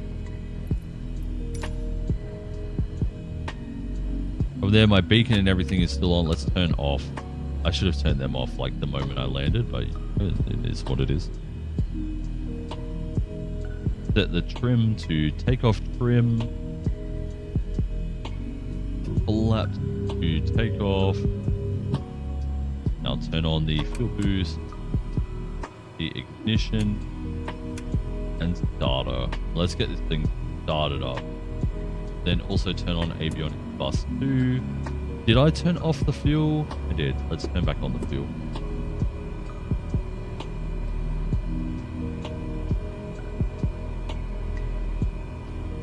Get out the bar pack. Planet. Unfortunately, I can't just zoom out here. It's really odd.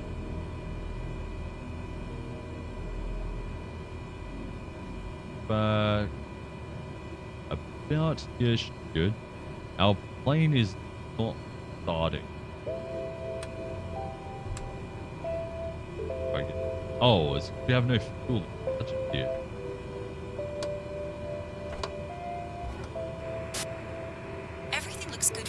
sitting. Taxi to the runway and take off. Alright, let's get a pushback here. That was my bad. I totally forgot that I turned off all the levers. Look up over here so we can see when our marshaller has detected aircraft. What is a forklift doing driving down the runway?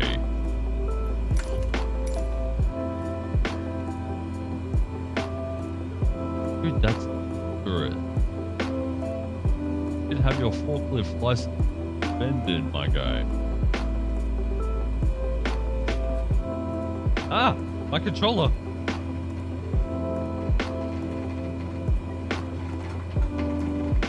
So I'm flying off my desk.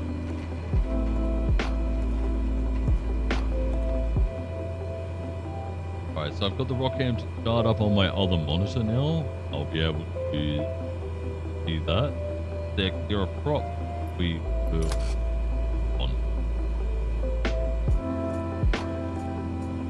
Flight here, probably be about another 40 minutes. Actually, hang on. Let me load up a thing here.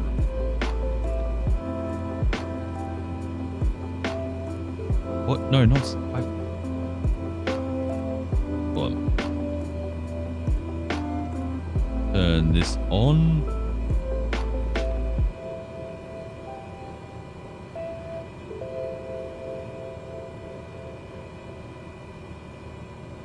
Over here. Actually, no. I'll do it over on this monitor. Then I go dispatcher.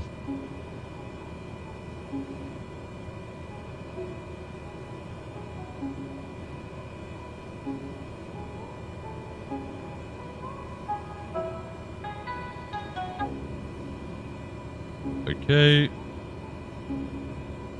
Did it work? Nope, not yet. Properties 80, 81. Fresh. Okay. Hey.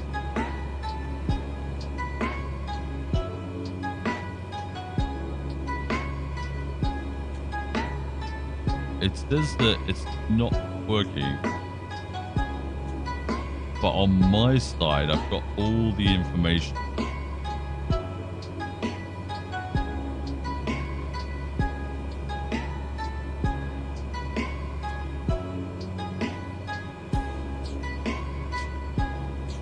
Can I refresh it? Yeah, see, look, on my end, this is the overlay here, by the way. And it looks like my lifetime isn't quite interesting.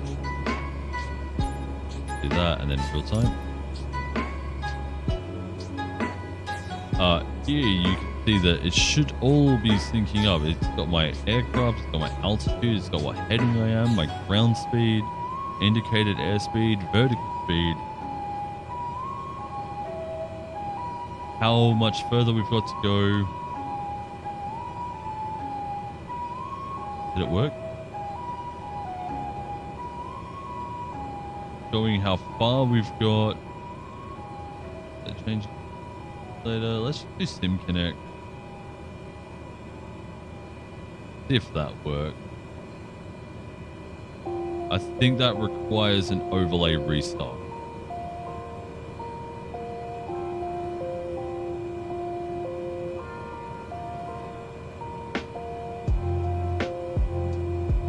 And let's try setting it up again.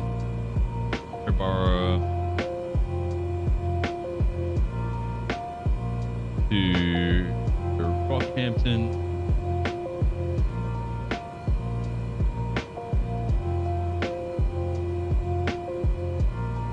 Just 8 feet. Did it pop up? It did not pop up. Right, we'll see if it loads in the sim once I actually start flying. If not, we'll disregard this overlay and how it goes. Oh, there we go. Really cool. Right, let's get going.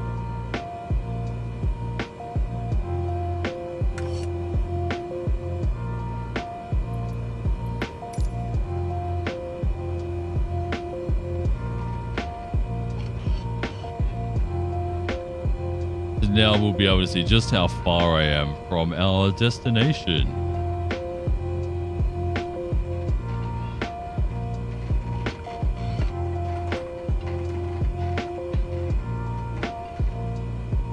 Once again, thanks for the talk. Did collapse ones that we come up onto the runway on our strobe and landing light. We're going to take off with a little bit of a tailwind, but that's fine. Like I'm moving along with the parking brake on. Definitely not on.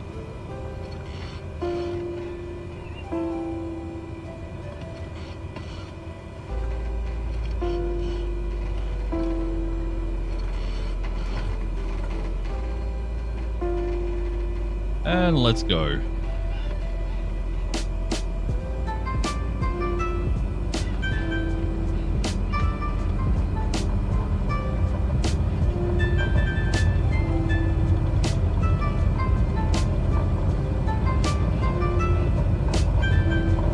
Off. Oh my lord, that was a really jank takeoff. Enjoy your personal flight, pilot. You can search for more jobs after you land. I also just realized that we didn't actually set the altitude. It's going to be another high altitude flight. Vertical speed just for a little bit. Oh god, not that much. We're going to stall out if I'm not careful. Take out the flaps. That should even us out a little. Now it's too much.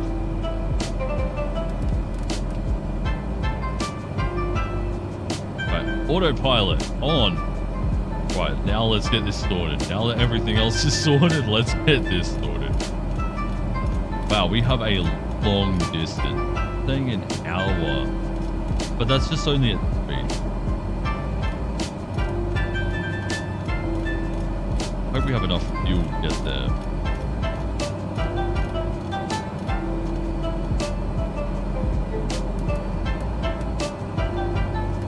Climb at 800 feet.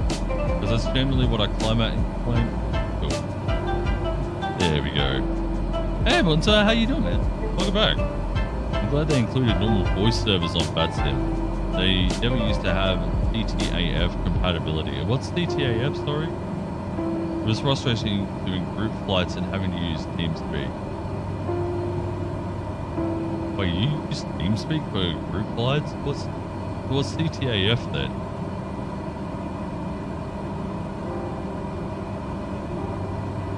That like an in-plane sort of or in aircraft sort of chit chat between the people flying? Or is that... Oh wait, no, it wouldn't be because you'd be talking across multiple aircraft.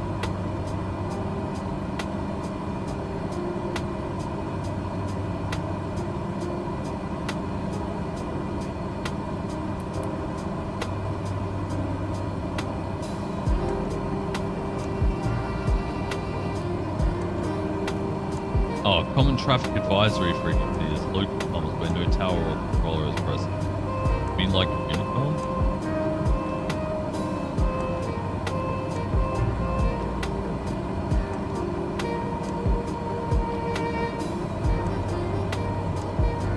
The 122.8.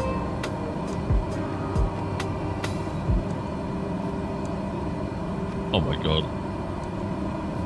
Last night on my flight from Auckland to Sydney, had someone on Unicom meow. They like just got right into their microphone and meow.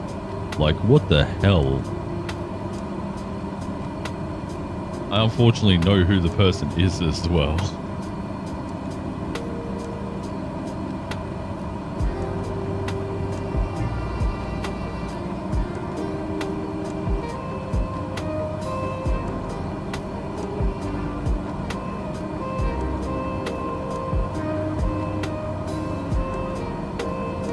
Quite common in regional areas.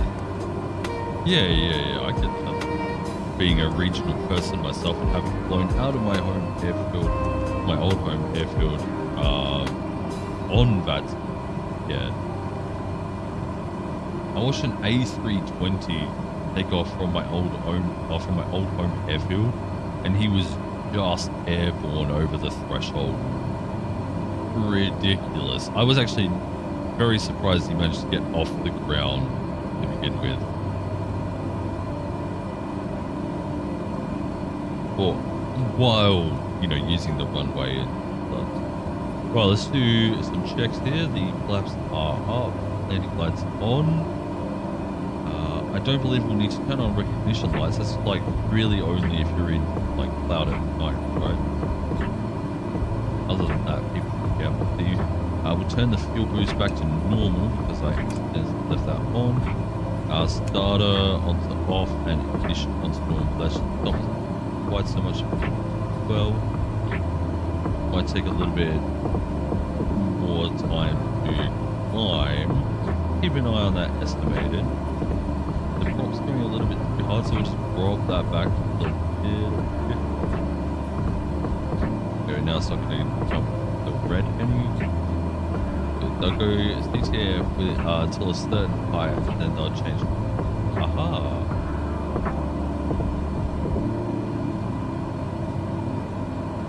Yeah, when I was watching the A320, they pretty much contacted centers straight away. Probably because they wanted to let them know that they were wanting an IFR in major city. And to expect them.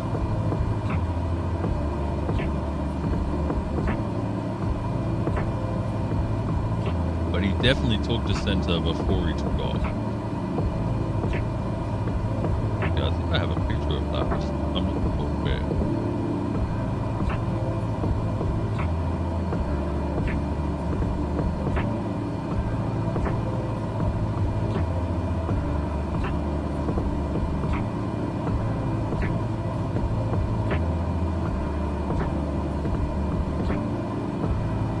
I need to remember to stay on the microphone. Sorry if I'm like dipping in and out audio wise. That's my fault. Alright. Let's zoom out here. Here is our journey over to Rockhampton. We're going a little further than we did from Brisbane to Maryborough. And I think I made it there in just under, like, about a quarter of a tank of fuel. So I'm at half a tank right now. Hopefully it will be enough. If not, I mean, we can try and just glide into runway.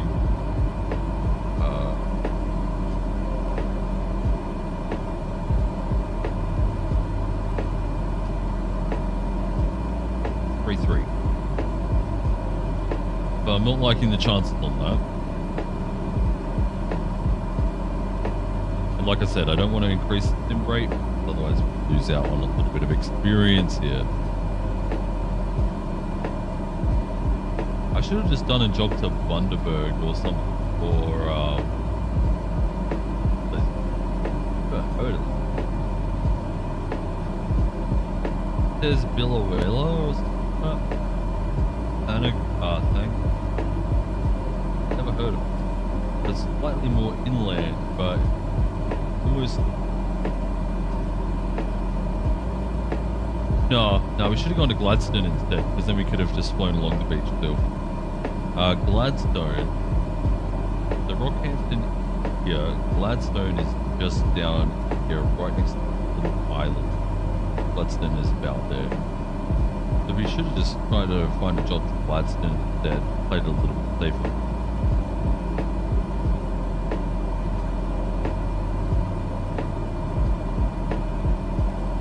But obviously this estimated time will drop once we reach our 8,000 feet cruise point. I mean, this plane can obviously go much, much higher, and it could, but with the amount of fuel I'm carrying, I don't.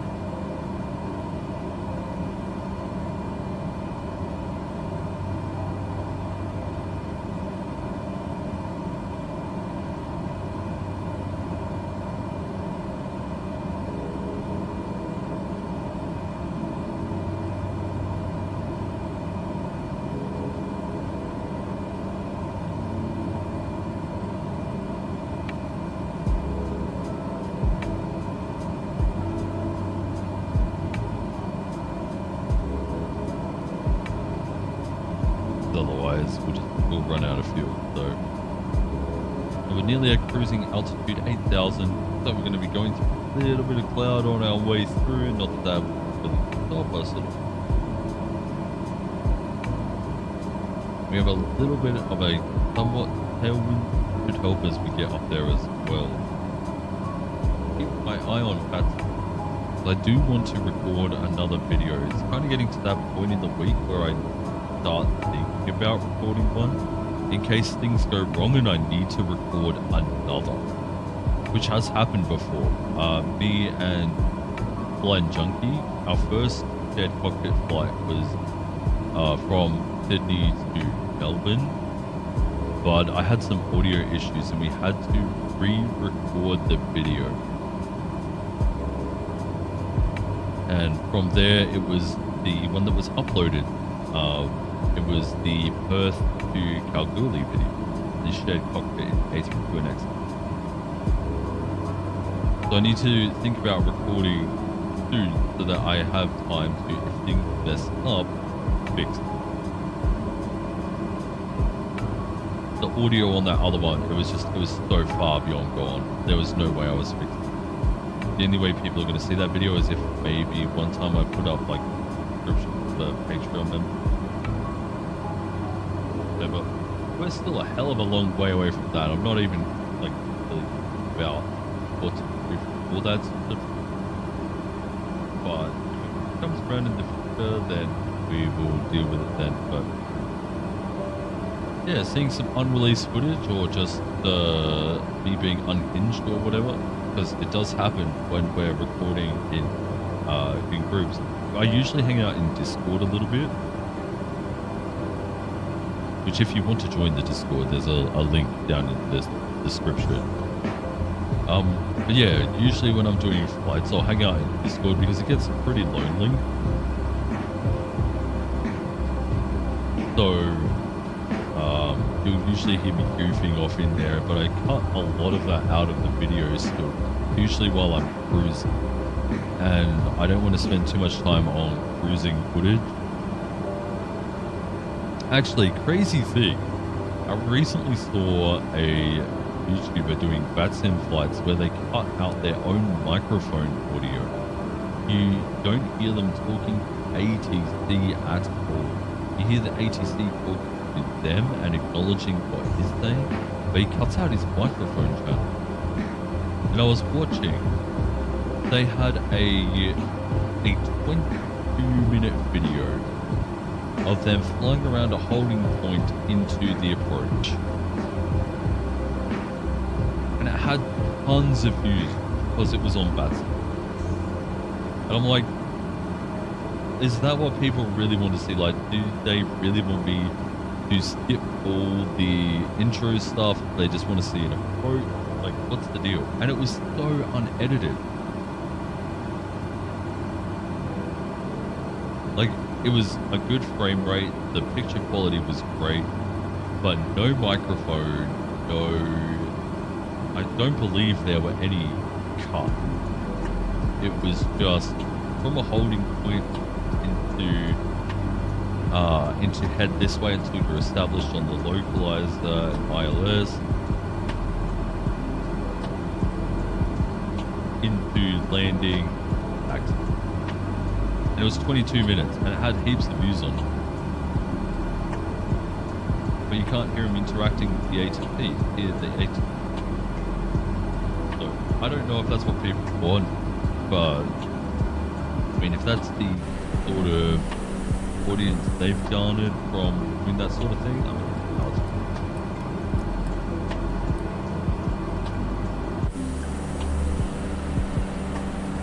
but it's like, am I doing the whole VATSIM thing wrong?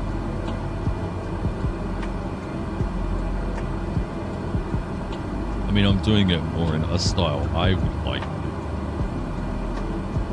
which is if anyone who's new to VATSIM watches any of my videos, they'll at least get an idea of how to talk ATC. And then somewhere in the middle, if I don't play around with the MCDU too much in the intro, there'll be a short cinematic, which is something I like doing. So I like the whole videography style of creating content as well. Give me anything with the cinematic camera and I'll try and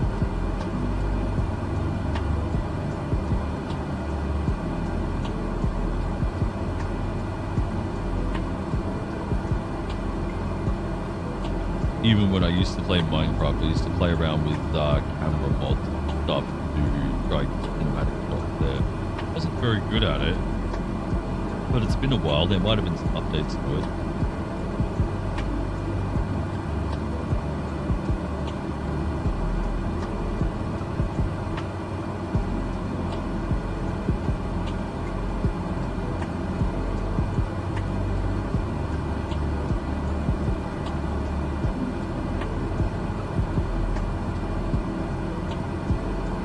Cruising very nicely now, so it looks like our estimated time of arrival at our first RNAV point is at Gokun is going to be in about 45 minutes.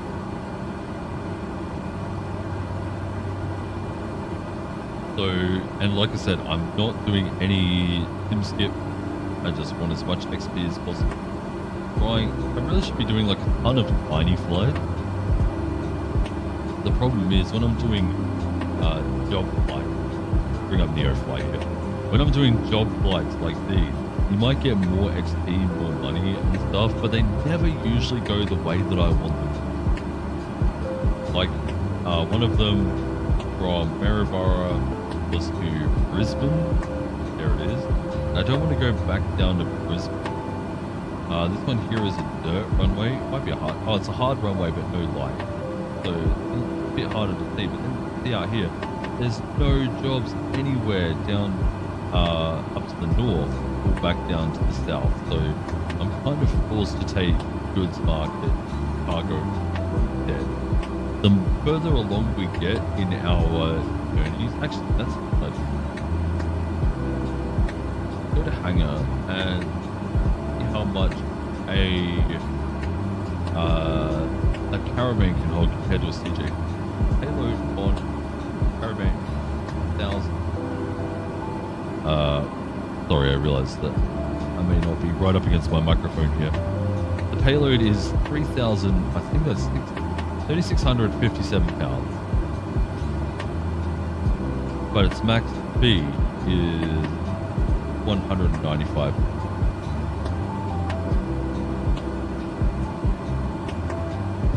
True airspeed. What is our true airspeed currently? 180 knots. So we're just underneath it. Then if we look at the CJ4, we won't be able to take as much. Oh my god, the payload is actually way more at 7,250 pounds. Hang on. That's double what this is. Just about. And then its cruise speed is 451 knots through airspeed. So it's like twice as fast as well. A little over twice as fast. It can hold less passengers, but at that point there, if you're taking cargo or whatever, you're going to end up making a ton of money because DJ4 can move. And then you can rent it for as little as 878, yeah. So I was looking at doing a little bit in between at a King Air. So the King Air can rent for 789,000. It can only hold 6,545 though. And it's only $100,000 less. Like at that point there, like, yeah, you can hold more passengers, but like, this one here can do VIP, secret passenger, express passenger. Let's look at the CJ4. CJ4 can do VIP, secret passenger, express, and passenger. So at that point there, why not just spend the extra $100,000 and get the CJ4? Especially since when we get the loan, it's going to be for $1 million anyway.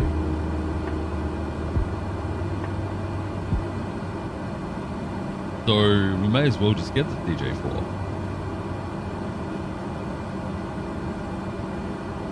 and make a little bit more money off of it.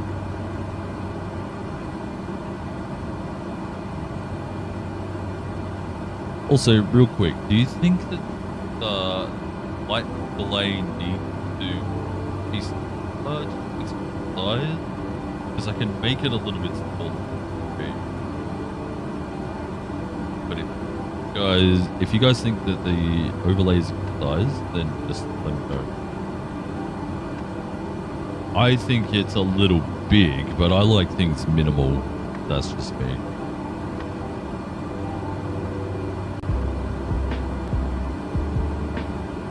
Man, I might actually have to come off my effects chain here and just keep it on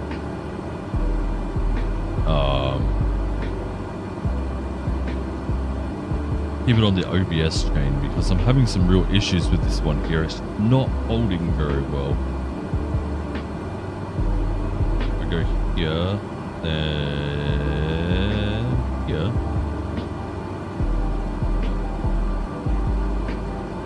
It could be something to do with the gate. Really have a look here.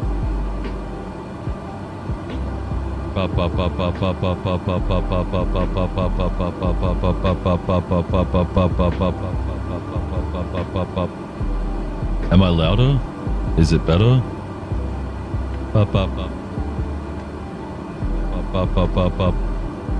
Yeah, so it was something to do with my wet dry mix here that I was having issues with my audio. Now I need to turn down my loud max.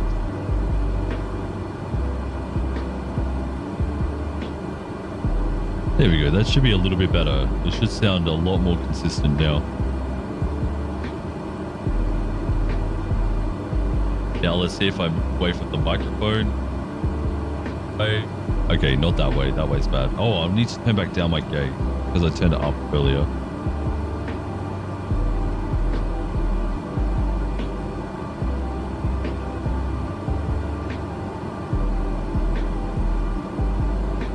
All right, there we go.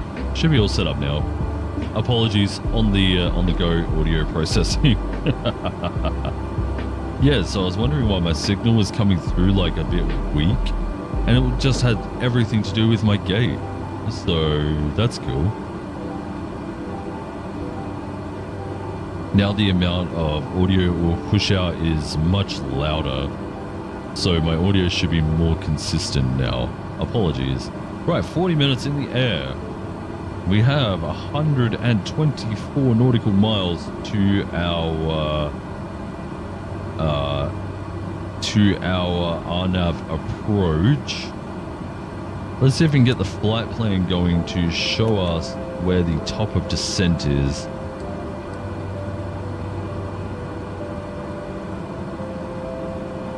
Go back over to Gokun. I can see top of descent in there. I just can't see where. Brookney. Zoom out from here. Okay, there's our top of descent. Essentially, as we're passing Rockhampton on our left is where we start our top of descent from 8,000 feet down to 3,000, was it? Was it 2,000? I believe it was 3,000. 3,500.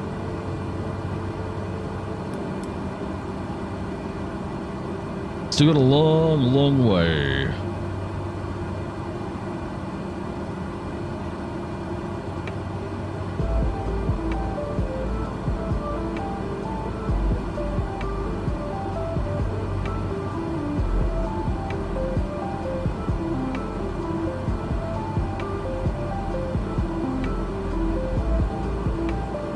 Derv, I'm sending you a YouTube short.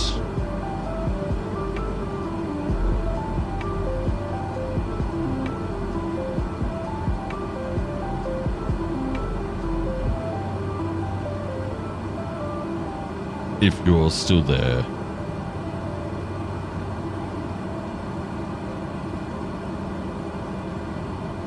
Yeah, so there's a lot of mountains over here. Which mountains are these? They're very pretty.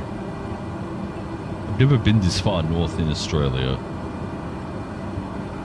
And then obviously being in a small plane like this, you can really appreciate it. You could also try and get a bit more altitude to try and avoid the drag. Maybe get some more jetway. I'm not really too sure. I don't think we're high enough for jetway, actually. There's Gladstone right there. Like I said, just below this little island. But we are also nowhere near seeing it. Unless that's it there. No, I don't think that's it. I think that's maybe like here at most.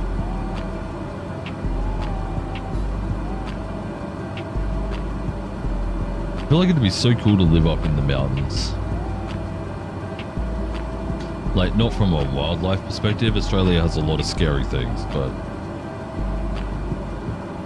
I feel just in general, if you were to put your house at the top of a mountain, even just one of these like small ranges, right?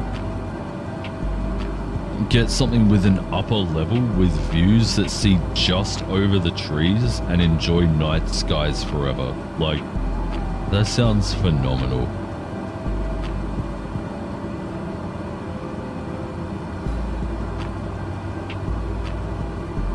Where there's like no light pollution. Looks like there's like roads and stuff out here. Probably one of the... I wonder if that's the A1 running down there, which is the Australia-wide highway.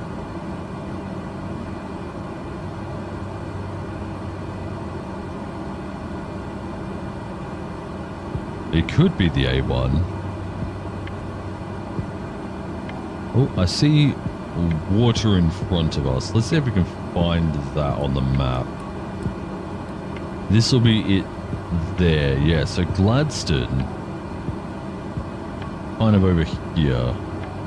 That there would be the little island. Gladstone would be down here somewhere. Lovely. It's nice when you can actually use visual markers like that. And if you were doing VFR bush flights, you'd probably use this lake here as a reference point.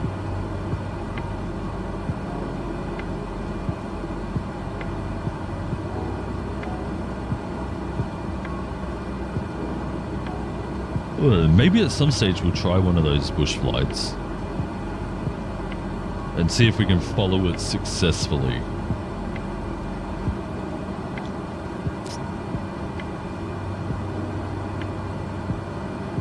I don't have much hope. My sense of navigation is awful. But I guess that would be interesting content, right? Do terribly, everyone has a laugh, I die a little inside, but, you know, good content.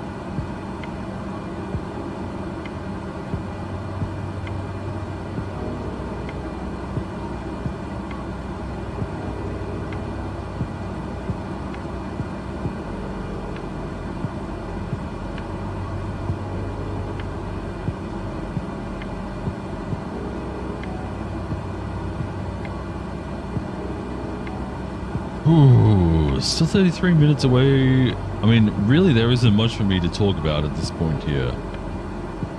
The most I can say is that we're cruising here. We'll be here at this time, roughly. My drink's starting to get a little low. Might consider going to get a fresh one.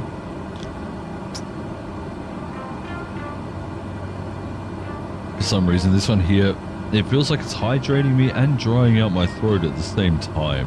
I don't know exactly how that's possible, but...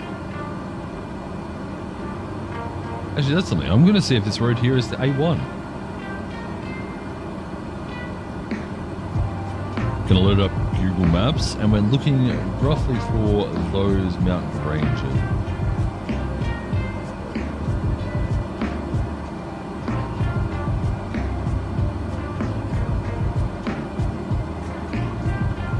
The A1, M1, I'm pretty sure it's the A1. What town is that? If I look on NEOFLY here, and we look at the My Flight, I sync back to the plane. Oh wait, I can just use NEOFLY. I'm an idiot. And now my computer's freezing because NEOFLY is a memory hog.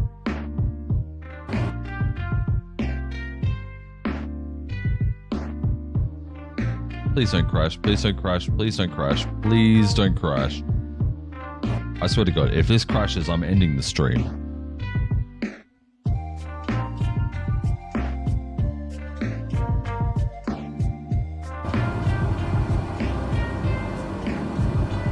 There we go.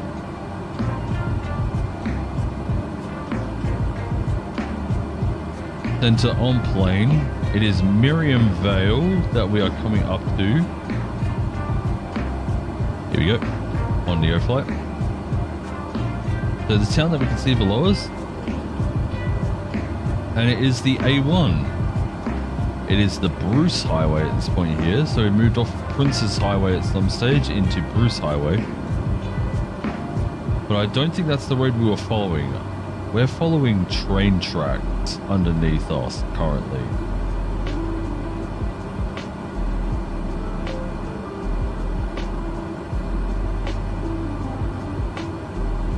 Yeah, the off of NEOFLY here. So the train tracks are these ones here, and the Bruce Highway appears to be this road that runs right alongside it. Comes in from this way and then turns hard right, hard left. But yeah, it is still the A1. Interesting. I wonder when it becomes Bruce Highway. I'm checking. Yep, Maryborough, it's still Bruce Highway. Let's go all the way through. Where is this? It's Redcliffe. It's still the Bruce Highway.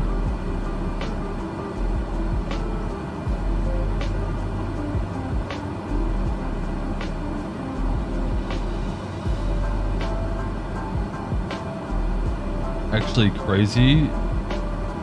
Rage probably would have driven this highway a million times.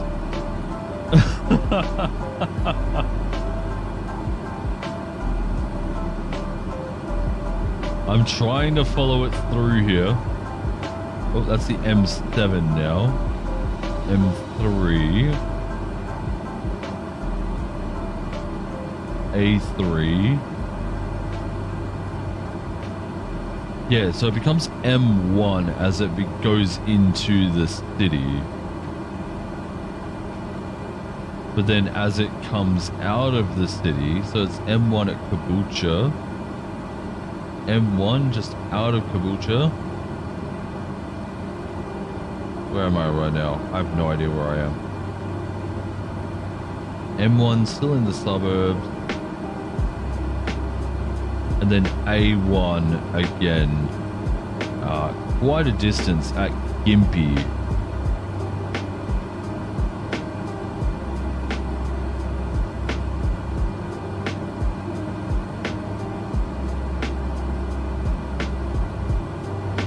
Then this is the A15.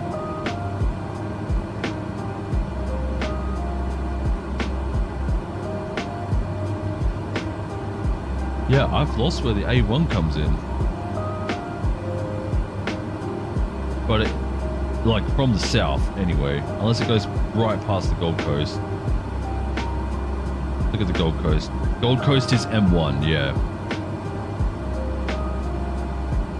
So it seems to be M1 as you get like into the city, but then A1 as you get further out. So it's then the Pacific Highway between Sydney and Melbourne. Oh, sorry, Sydney and Brisbane.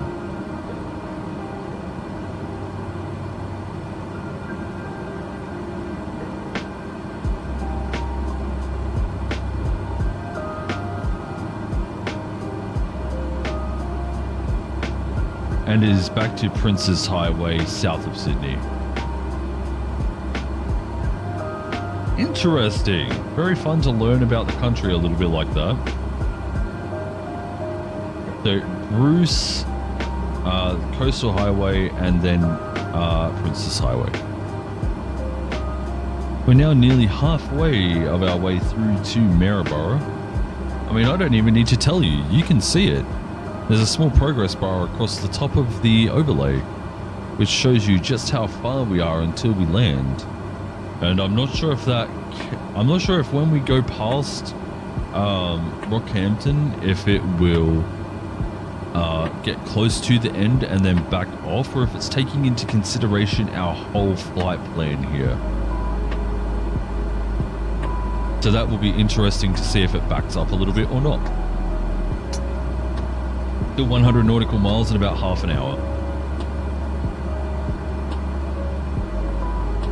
Probably plan length? I hope so. The ETA is not showing up for some reason though.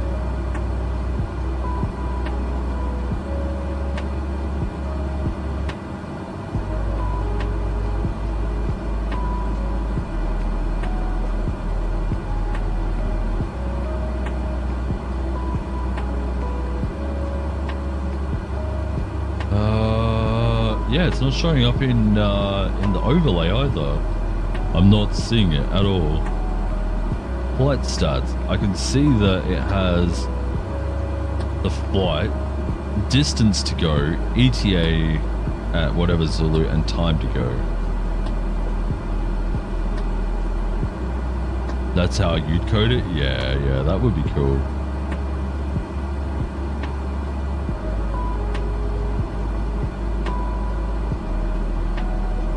Have we stopped? We have stopped. I could have been flying this whole time. When did I pause it? I don't remember hitting pause.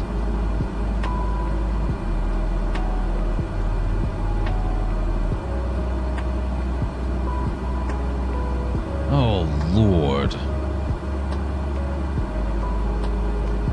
560 flow per hour. What are we at? 379. The 249 for a half hour. We should be able to land. We might have low fuel by the time we get down there, but man, I should have noticed that we weren't actually moving. I just thought that we were moving very slowly, but nope. Well, hopefully we weren't using any fuel, because I can't cheat in just like a few pounds either to accommodate. So that'd be interesting to see. That also means we're going to land 4 to 5 minutes later than I would have thought. But I'll tell you what, I think overall, as far as flying goes, Brisbane to Rockhampton in a single stream is pretty decent. So we'll probably end up finishing up at Rockhampton anyway. As much as I would like to stream for so long, like I said, I have other things I need to do, like keep an eye on VAT Prism for any Australian ATC. So that I can get onto recording videos.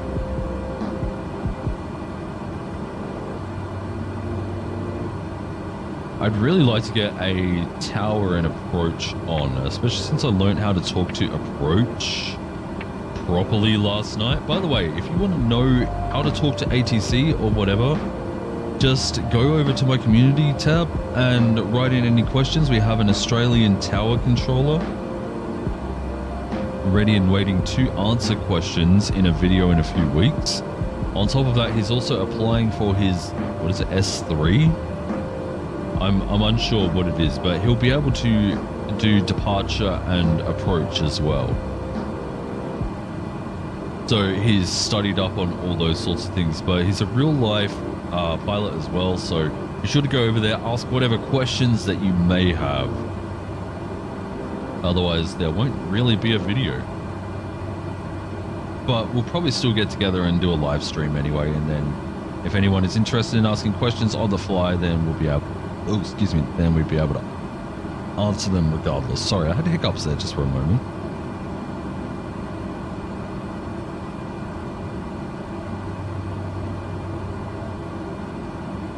Getting some of that light cloud cover that I thought we might be running into.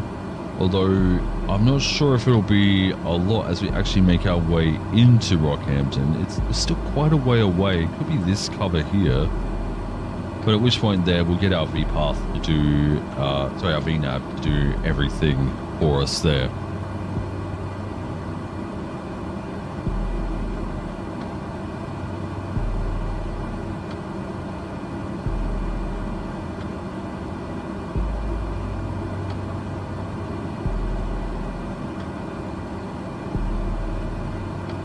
Oh man, those views. I love flying down the coast of Australia. This is why I've tried to go so coastal a lot of the way, or like through the mountains. It's much more picturesque than just flying inland.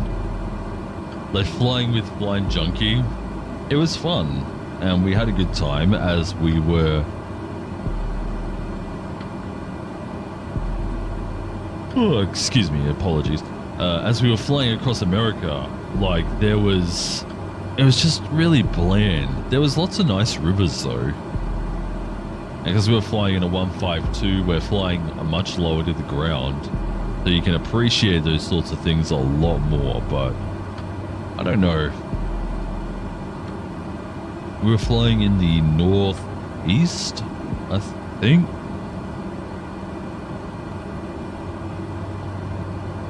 Apparently the northwest is also very beautiful to fly in.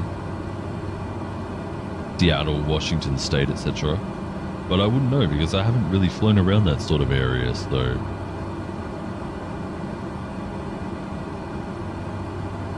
We will see at one time. Maybe one day we'll just do freelance jobs, right? Oh, I'm starting to see our Mr. Porch banner here. Yeah, one day maybe we just focus on freelance jobs. And we'll fly out of a few different countries. Like we'll go one in America, one in Italy,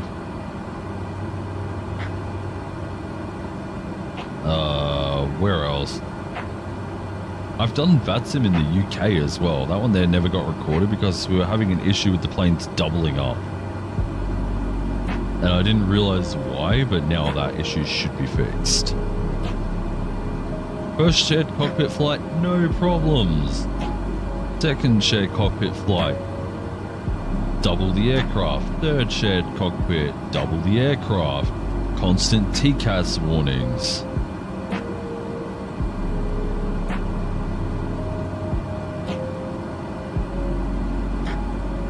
It was not fun.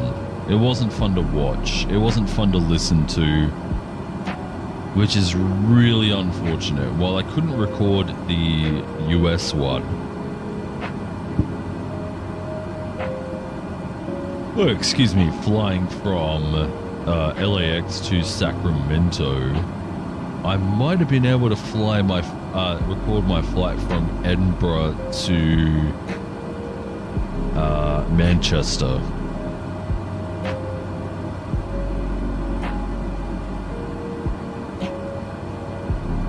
But yeah, with that doubling plane, it sets off. It's like, yeah, it thinks that it's another plane. The TCAS is constantly pushing up and down and round, loop to loop. Yeah, it's awful.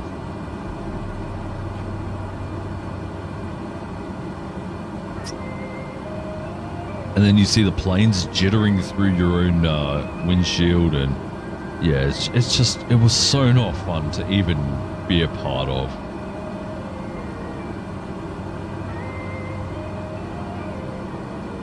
Okay, we can now actually start seeing our top of descent. Still quite a way away at about 50 nautical miles.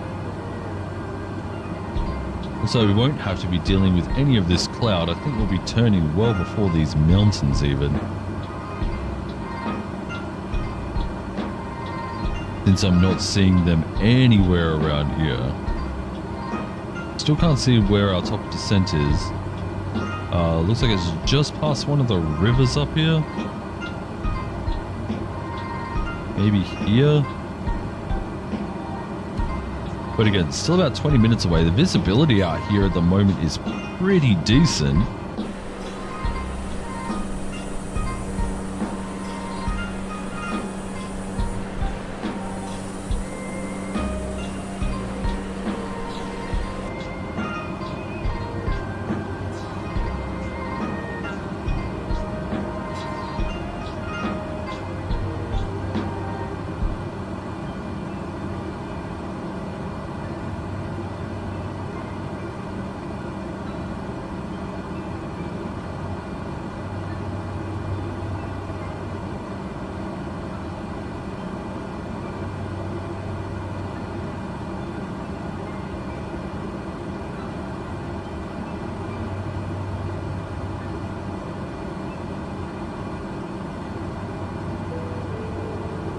think I'm going to have to be sending messages that I'm not going to like sending very soon too.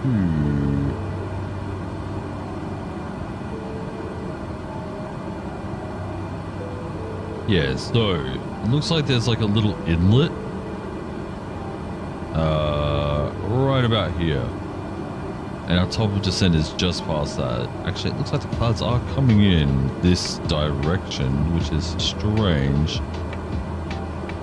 Oh wait, no, they'd just be moving along with the wind at 12 knots. We're doing 180, so of course we'd catch up to them.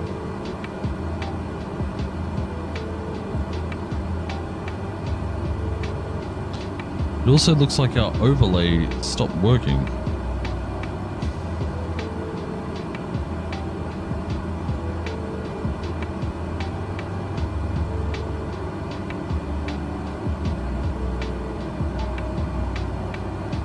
It's not tracking how far we have to go. It's stopped.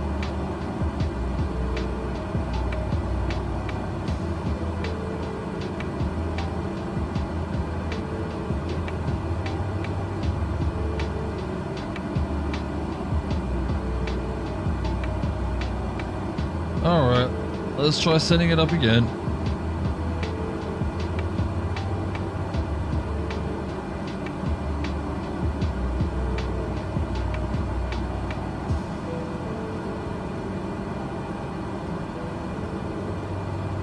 Yeah, it's hating it.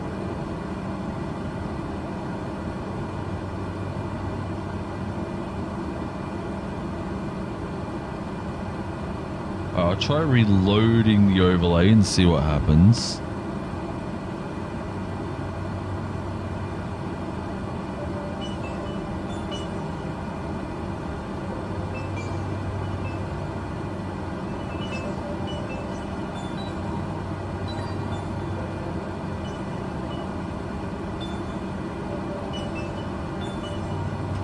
There we go. Did I update over there? Looks like it did. Cool. Yeah, I'm a little unsure as to why it broke. Probably the active pause. That's about when it was hit. Just around 50% of the way through our trip.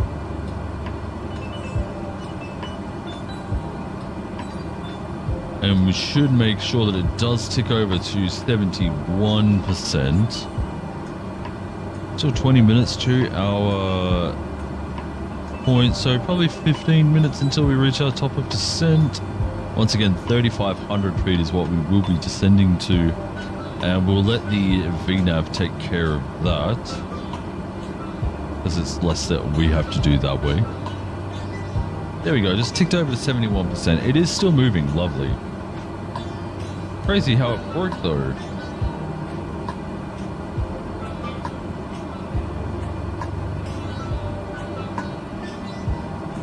Unsure why it broke.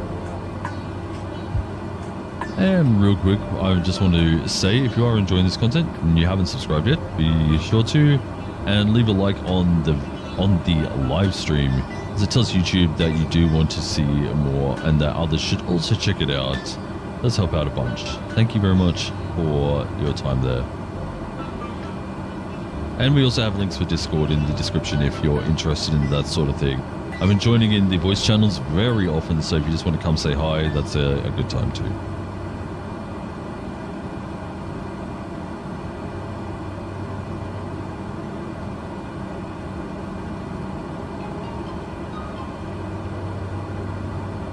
I'm in the voice channels nearly every day.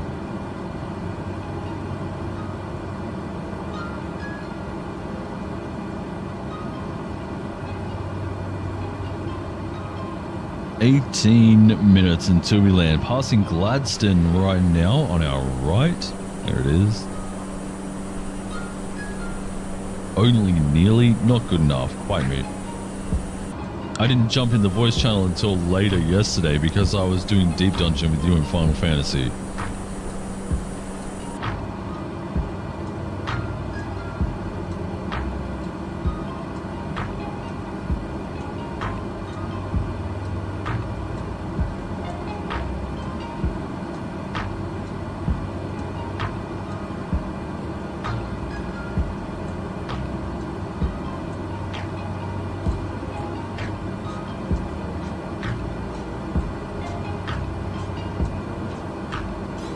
So I didn't get in until much later, but still.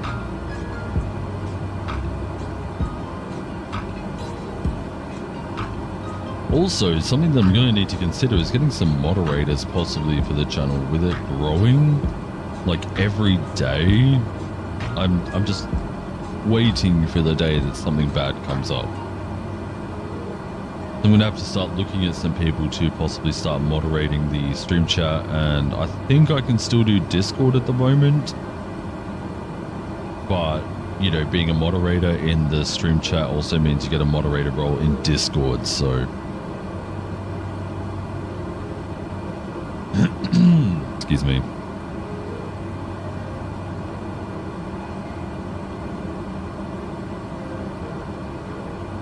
And then you get to be part of the mob. You actually be the first mob member.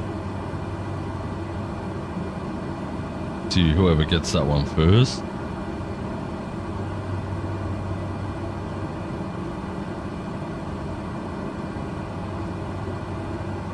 With all the little chillins.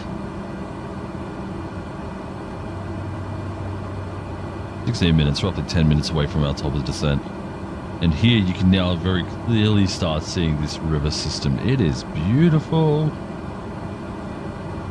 Yeah, top of descent, just a few minutes past this river here. Just over these. You know how I said that we weren't going to hit the the mountains? These might have been the mountains I was seeing. It might have been these ones here in the back still. But I was like, no, there's no way we get even close to it. We're getting close to some.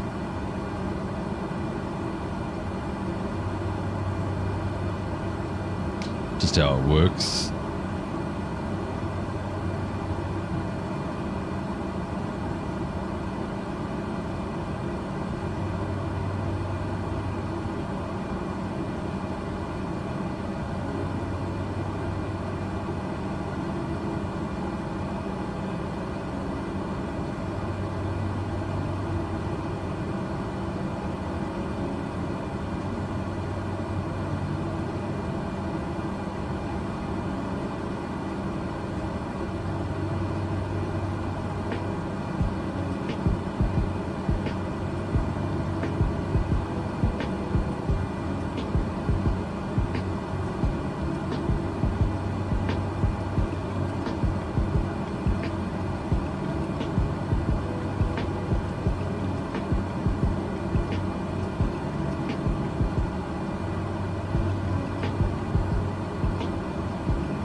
Right. My phone's been going crazy and they're like, oh, Donald Trump's back on Twitter. He's back on Twitter. But I really don't care.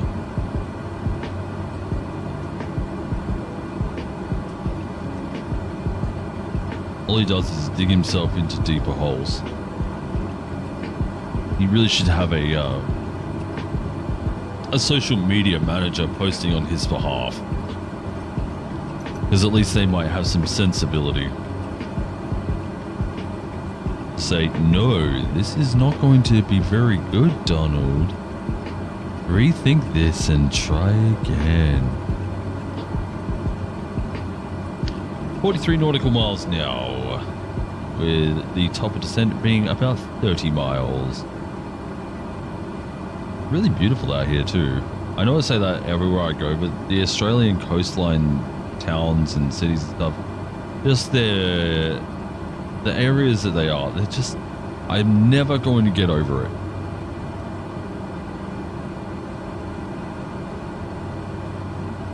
I mean, I think I would be over it if we did this round Australia thing again. But if we were to do a round Australia thing again, I think I'd prefer to do it in something a bit better. Like an A320 or something like that. You know, we can do Adelaide to Melbourne, Melbourne to Sydney, Sydney to Brisbane. That's like 4 streams right there instead of God knows how many this has been. No politics. I'm more talking about his personal character than politics. I'm honestly not really interested in politics either.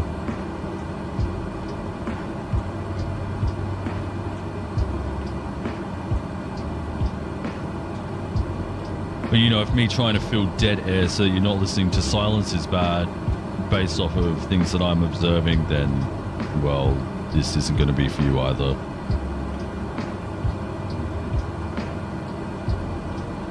Because if you haven't noticed, when you're flying, there's not really a whole lot to talk about.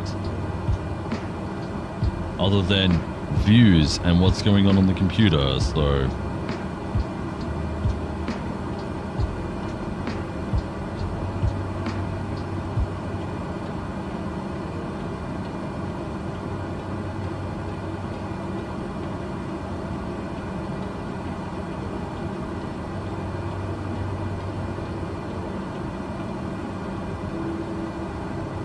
Which there is not really a whole lot going on, but you know, whatever, you do you.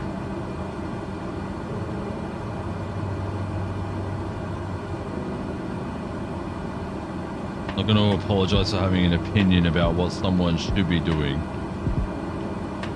It just so happens that someone is a politician. If there was someone who was making dumb remarks that wasn't a politician, I'd still say the exact same thing.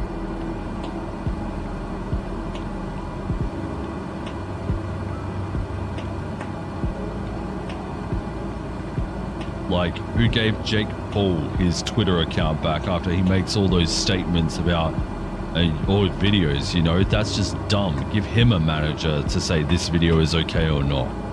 Same deal.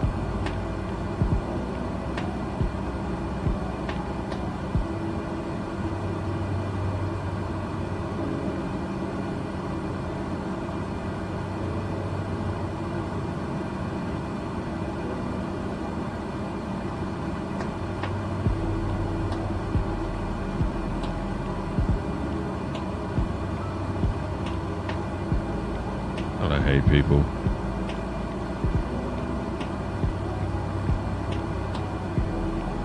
Obviously, being Australian, I'm not interested in American politics. But having been a content creator for so long, I worry about how other things affect... how people affect platforms that I am also using.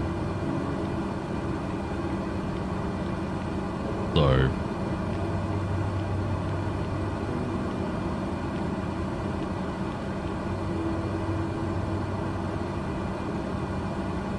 it's whatever.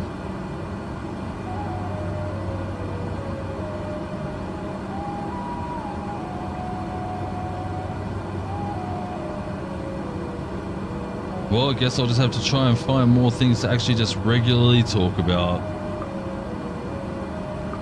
I'll just go back to being old Chillainous, who just stayed extremely quiet through everything. Honestly, that makes content much easier for me.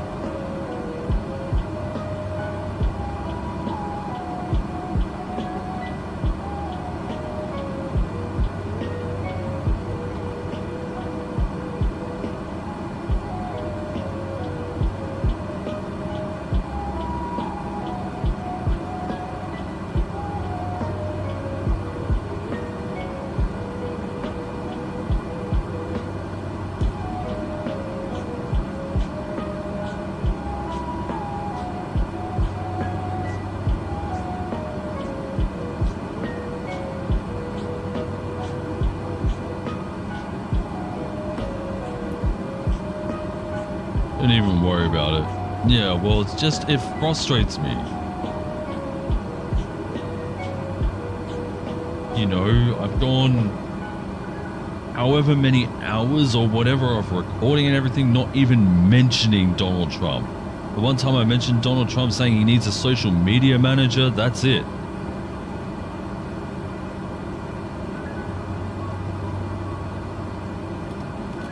Now, apparently I've done something wrong.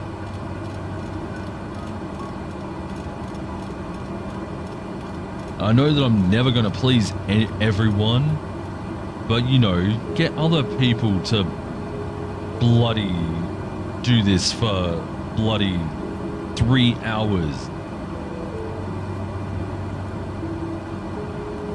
and find something to talk about.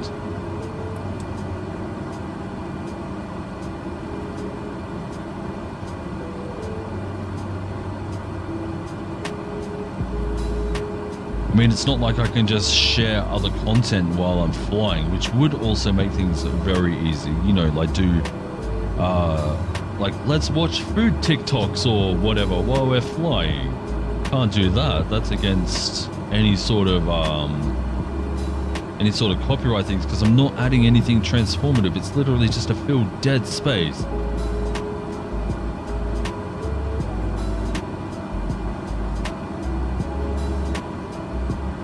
Yet I bet if I talked about an Australian politician needing a social management account, they'd be like, oh, who's that?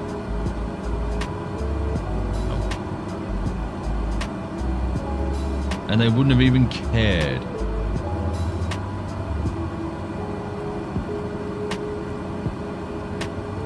Anyway, we're getting pretty close to our top of descent here, roughly 2 minutes away.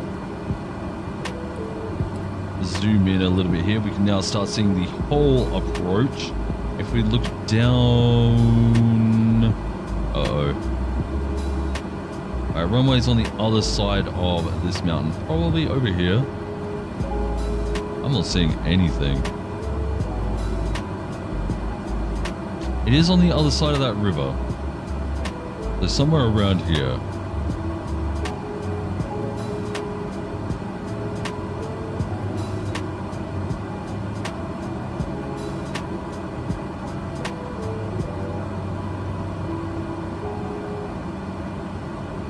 So we'll go down to Goku, we'll track 218 to Brickney 148, at which point I will sync my heading just in case we miss the approach into final into the runway.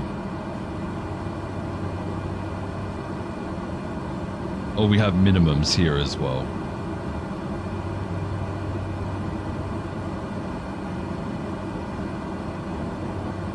So the minimums is about 1,100 feet.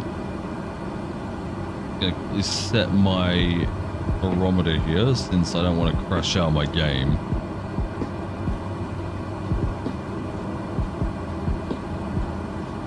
Trying to load up Sky for Sim and get it going.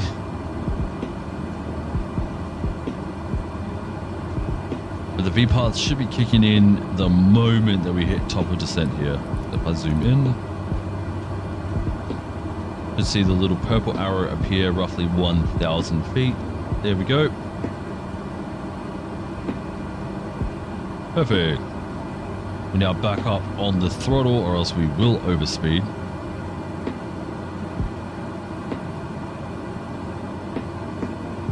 I don't want to drop off too much speed as we are coming down here.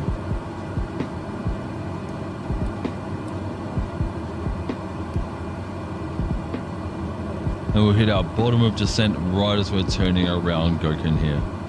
Again, we're going to cut that corner, or else we'll be either flying out and around and back in, or we can keep all of our momentum and speed just by cutting that corner, as the autopilot is doing.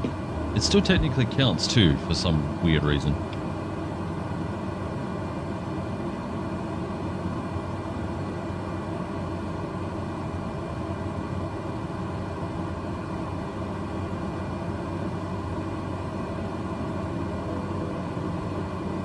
Alright, let's have a look at the progress bar here. Keep an eye on where it is right now, because it might actually move backwards. I'm even going to bring it up on my other monitor. Currently we're 95%. And we still have a good amount of fuel left. I didn't realize we'd still have quite so much. So I'm really happy that I did fill up to a half a tank. It did freak me out a little bit, but it looks like we're going to have no problems coming into Rockhampton. Are we under the clouds yet? Airfield is somewhere over there. I don't think that's it.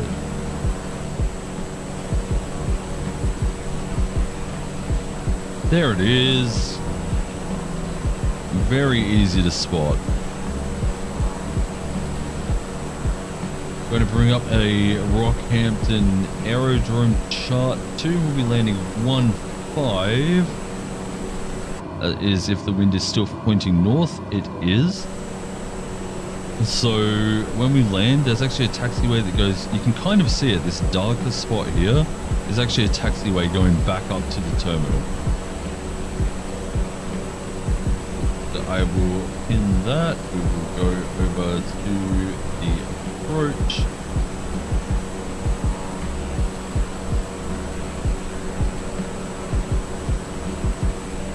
Runway 15, add that.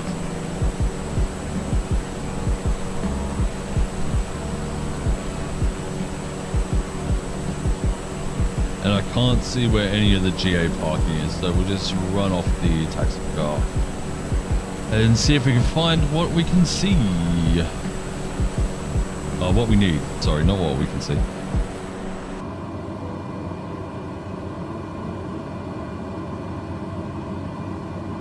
And I get you're saying that it's one person, but it's also the principle that I wasn't talking about politics.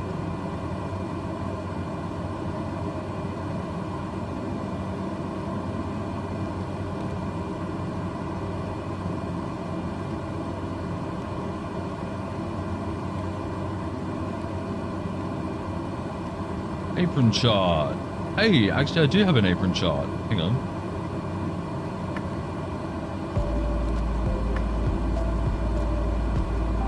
So, if I have a look at the taxi chart, so the very last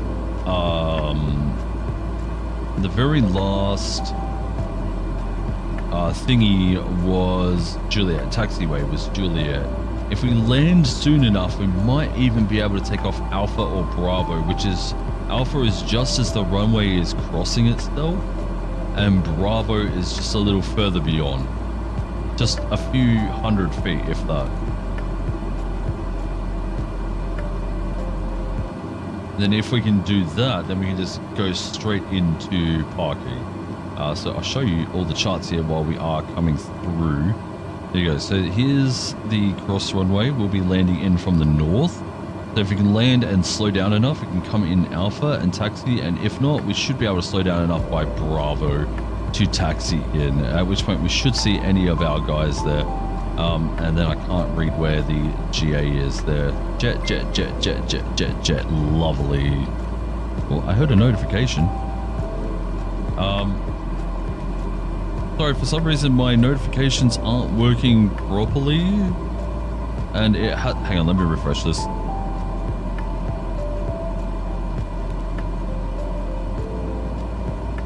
Indie Bully, thank you very much for the subscription. Appreciate you. Welcome to the channel.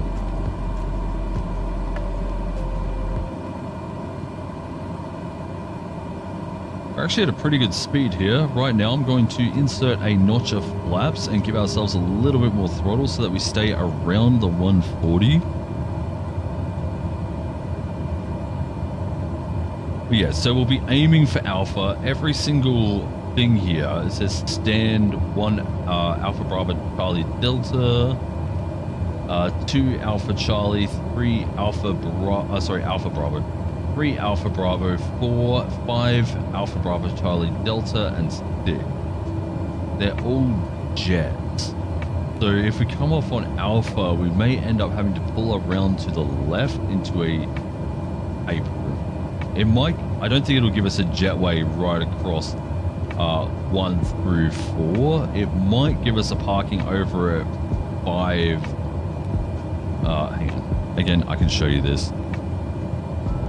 5 Alpha through Delta. It might give us a parking space there, or there might just be some GA parking over here next to the hotel taxiway. Okay, we won't know until we, and here, look, you can see Alpha Bravo. And then Juliet comes in from this way here. If we need to, we will take Juliet, but I'm not really too fussed about that. Right, second stage of flaps, get some more throttle in. I didn't hit approach, so we'll hit approach now. It's not going to bring us down. We're going to have to chase this glide slope here just for a second.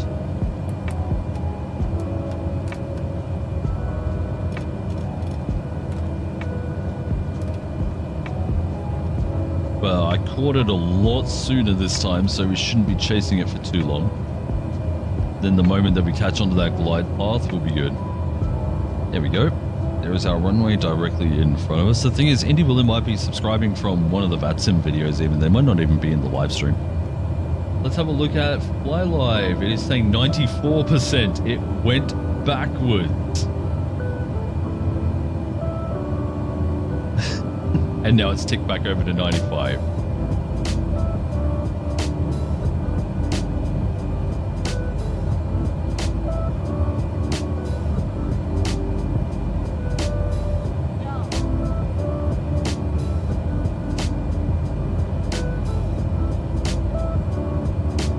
Okay, I'm pretty happy with the speed at around 100 knots too. It feels good. That's about what I want to be landing the caravan at anyway. Just a little slower. If you look at the flight assistant here, this isn't real life, but it says landing speeds are anywhere between 88 and 65. So by the time you slow down and start floating, etc., you are definitely within that range if you're around 100 knots to begin with. Coming on to actual final right now, which is the Rockhampton North final. Then you got North Minimum. This is about the point you'd say go around at the latest. But we've caught the glide slope, so we're doing pretty well.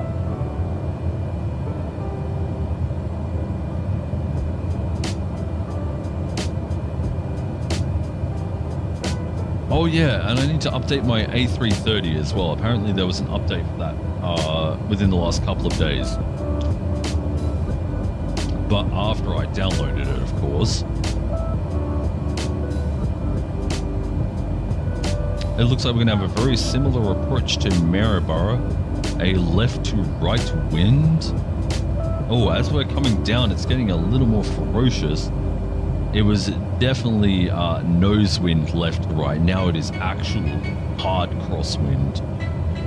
So I'm going to let the autopilot take me down a bit on this, since I'm still not very good at landing in crosswinds. I still don't understand how to use the rudder properly during a landing that has extreme crosswinds. Although I really should learn. And probably better to learn in a small plane before a jet.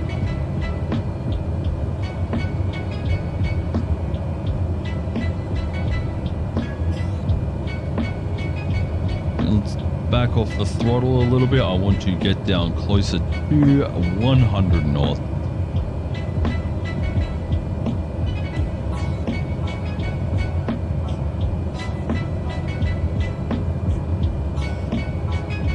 I don't need the approach charts on anymore.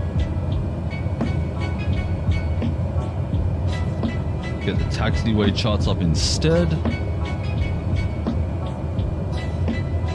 Zoom that in. So there's a small taxiway just after. Oh, I see GA Apron. GA Apron is to the north of runway 22. So if we can get off at runway 22 and take Echo up. Quickly show you before we land here. Here we go. You can see here as we land, if we turn around, Echo GA Apron is up here off Foxtrot Echo Golf. Or we can, if we can land before 22, we can take Lima over to the GA ramp. I'm glad I rechecked that. I don't think we're landing before Foxtrot though. We might still have to come across Bravo. But we shall see. Going a little slow now, so we'll put in a bit more throttle. Take off the autopilot. There we go, just visualize this one in. You can actually see Foxtrot right there just behind the Pappies.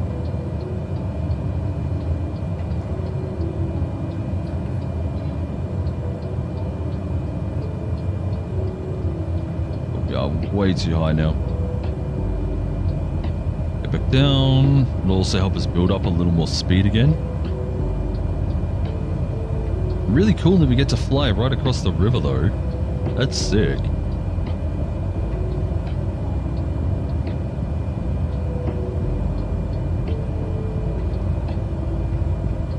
I'm going to start dropping out some throttle now.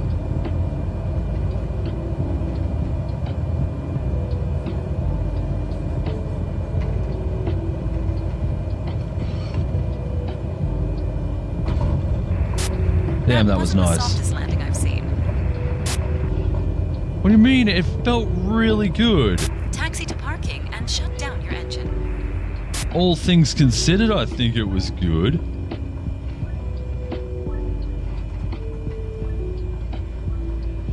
What a jerk.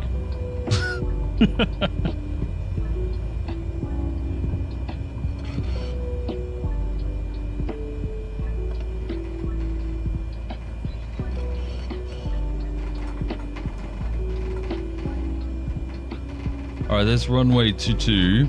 So that's Lima. We're coming off Echo.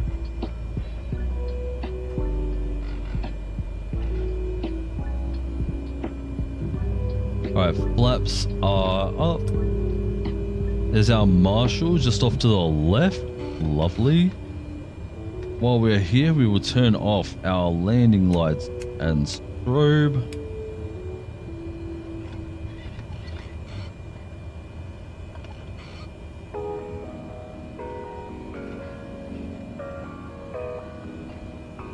Looks like it wants us to follow this other taxi line, so I'll follow this one. Pretty much from here around to the left.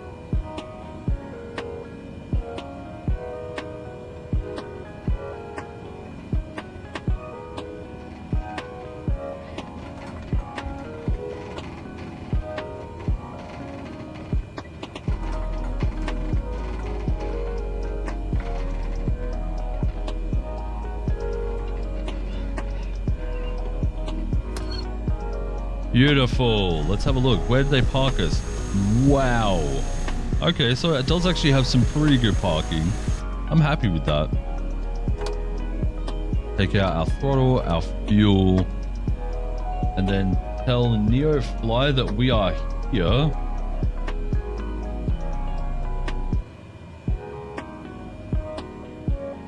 Hey, Crazy on Cats, how you doing? Everything is on board. All right, turn off the fuel pumps. Let's go over here. We will turn off the battery, turn the fuel boost off. Sorry, not starter. Turn that off. Turn off the avionics. This was our last flight for today. But if you do want to see more, be sure to hit that subscribe button. All right, let's go over to NEOFLY. Let's unload this fuel. We have carried it a decent way. We're gonna make $13,000 here, and we paid definitely under $2,000 for it. But with airport fees and stuff, we kind of have to take that into consideration. Yes, we will sell that off. We are now back at $100,000. Although we didn't really get to play many of the actual jobs because none of them were really pushing north. As you can see here, we've got east, east, south. And not a whole lot to the north. So when we start up next time, we're probably going to have to we'll probably have to continue doing cargo, unfortunately. There's no real way to refresh the jobs in NEOFLY 4. There used to be in NEOFLY 3. Let me get rid of this overlay. But there's not now in NEOFLY 4. So that's a little bit more. So we'll probably end up having to... Let's try and figure out a thing here. Probably over to Mackay. Mackay has a nice big airfield. So probably... I think there was somewhere in between as well. Could try and get a... Oh, that Williamson looks a little small. But, you know, we're a small craft. We can probably deal with it. You got Mackay. Prosperine. This is apparently like an international. It's a big airfield. Wow, it has a super long runway. So I don't know what the deal is over there at Prosper. And then you got Airlie Beach.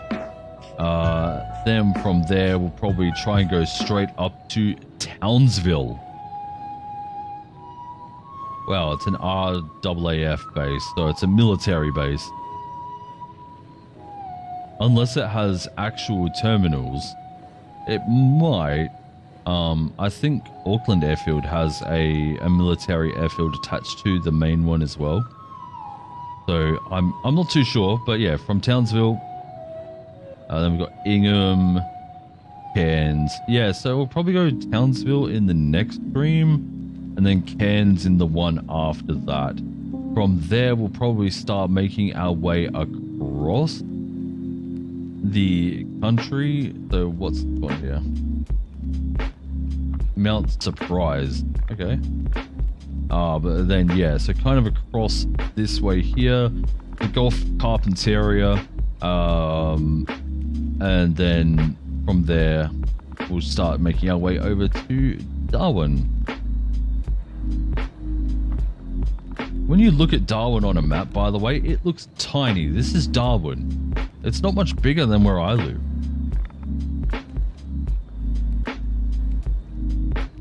But it has a huge international airfield.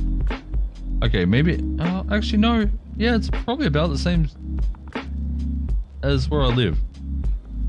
Not huge, but crazy. So to recap, today we have flown from Brisbane to... where did we land? Rockhampton. It's been a long flight. Brisbane being down here, flying from Brisbane to Maryborough. Skipping a lot of XP along the way, honestly. What are we at right now? We are 5,100. So we gained about 200 XP today. But if we want to start getting some more XP, we're going to have to start picking up some smaller jobs to all these other airfields, like over to Headlow or... okay, not over to the island. But like Headlow would be a good one to fly to in a small craft. And just try and stack up some things, try and make some more money. Speaking of money, let's go over our landing report here. The flight time was 1 hour 23 minutes. We got 21 XP as bonus security, 21 XP the aircraft stress respect. Payload realism was an extra 13 XP with an XP rate of 2.5%, meaning our total flight XP was 300 XP just there. Crazy. And then we paid roughly $3,100 in airport and rented fees. We made 13,000 minus about 1,500. So we made just under $10,000 off that job. So the amount of money we're getting is not a problem. It's all to do with the XP. So we might have to start actually moving back, forward, left, right, just trying to get some of the jobs to these other airfields. But that won't be for today. That will be for another time. But with all that, thank you so much everyone for watching. I hope you've had a great day and you've enjoyed the flights out here today. Let me get rid of this stupid pop-up. There we go. Hope you've really enjoyed it. I've enjoyed it. And yeah, I don't really think there's too much more to say other than be sure to like and subscribe so that you get to see more of this content if you've been enjoying it. If not, then that's fine. I hope you've enjoyed the background noise while you've been doing whatever you've been doing. And I am going to go look at VATSIM things.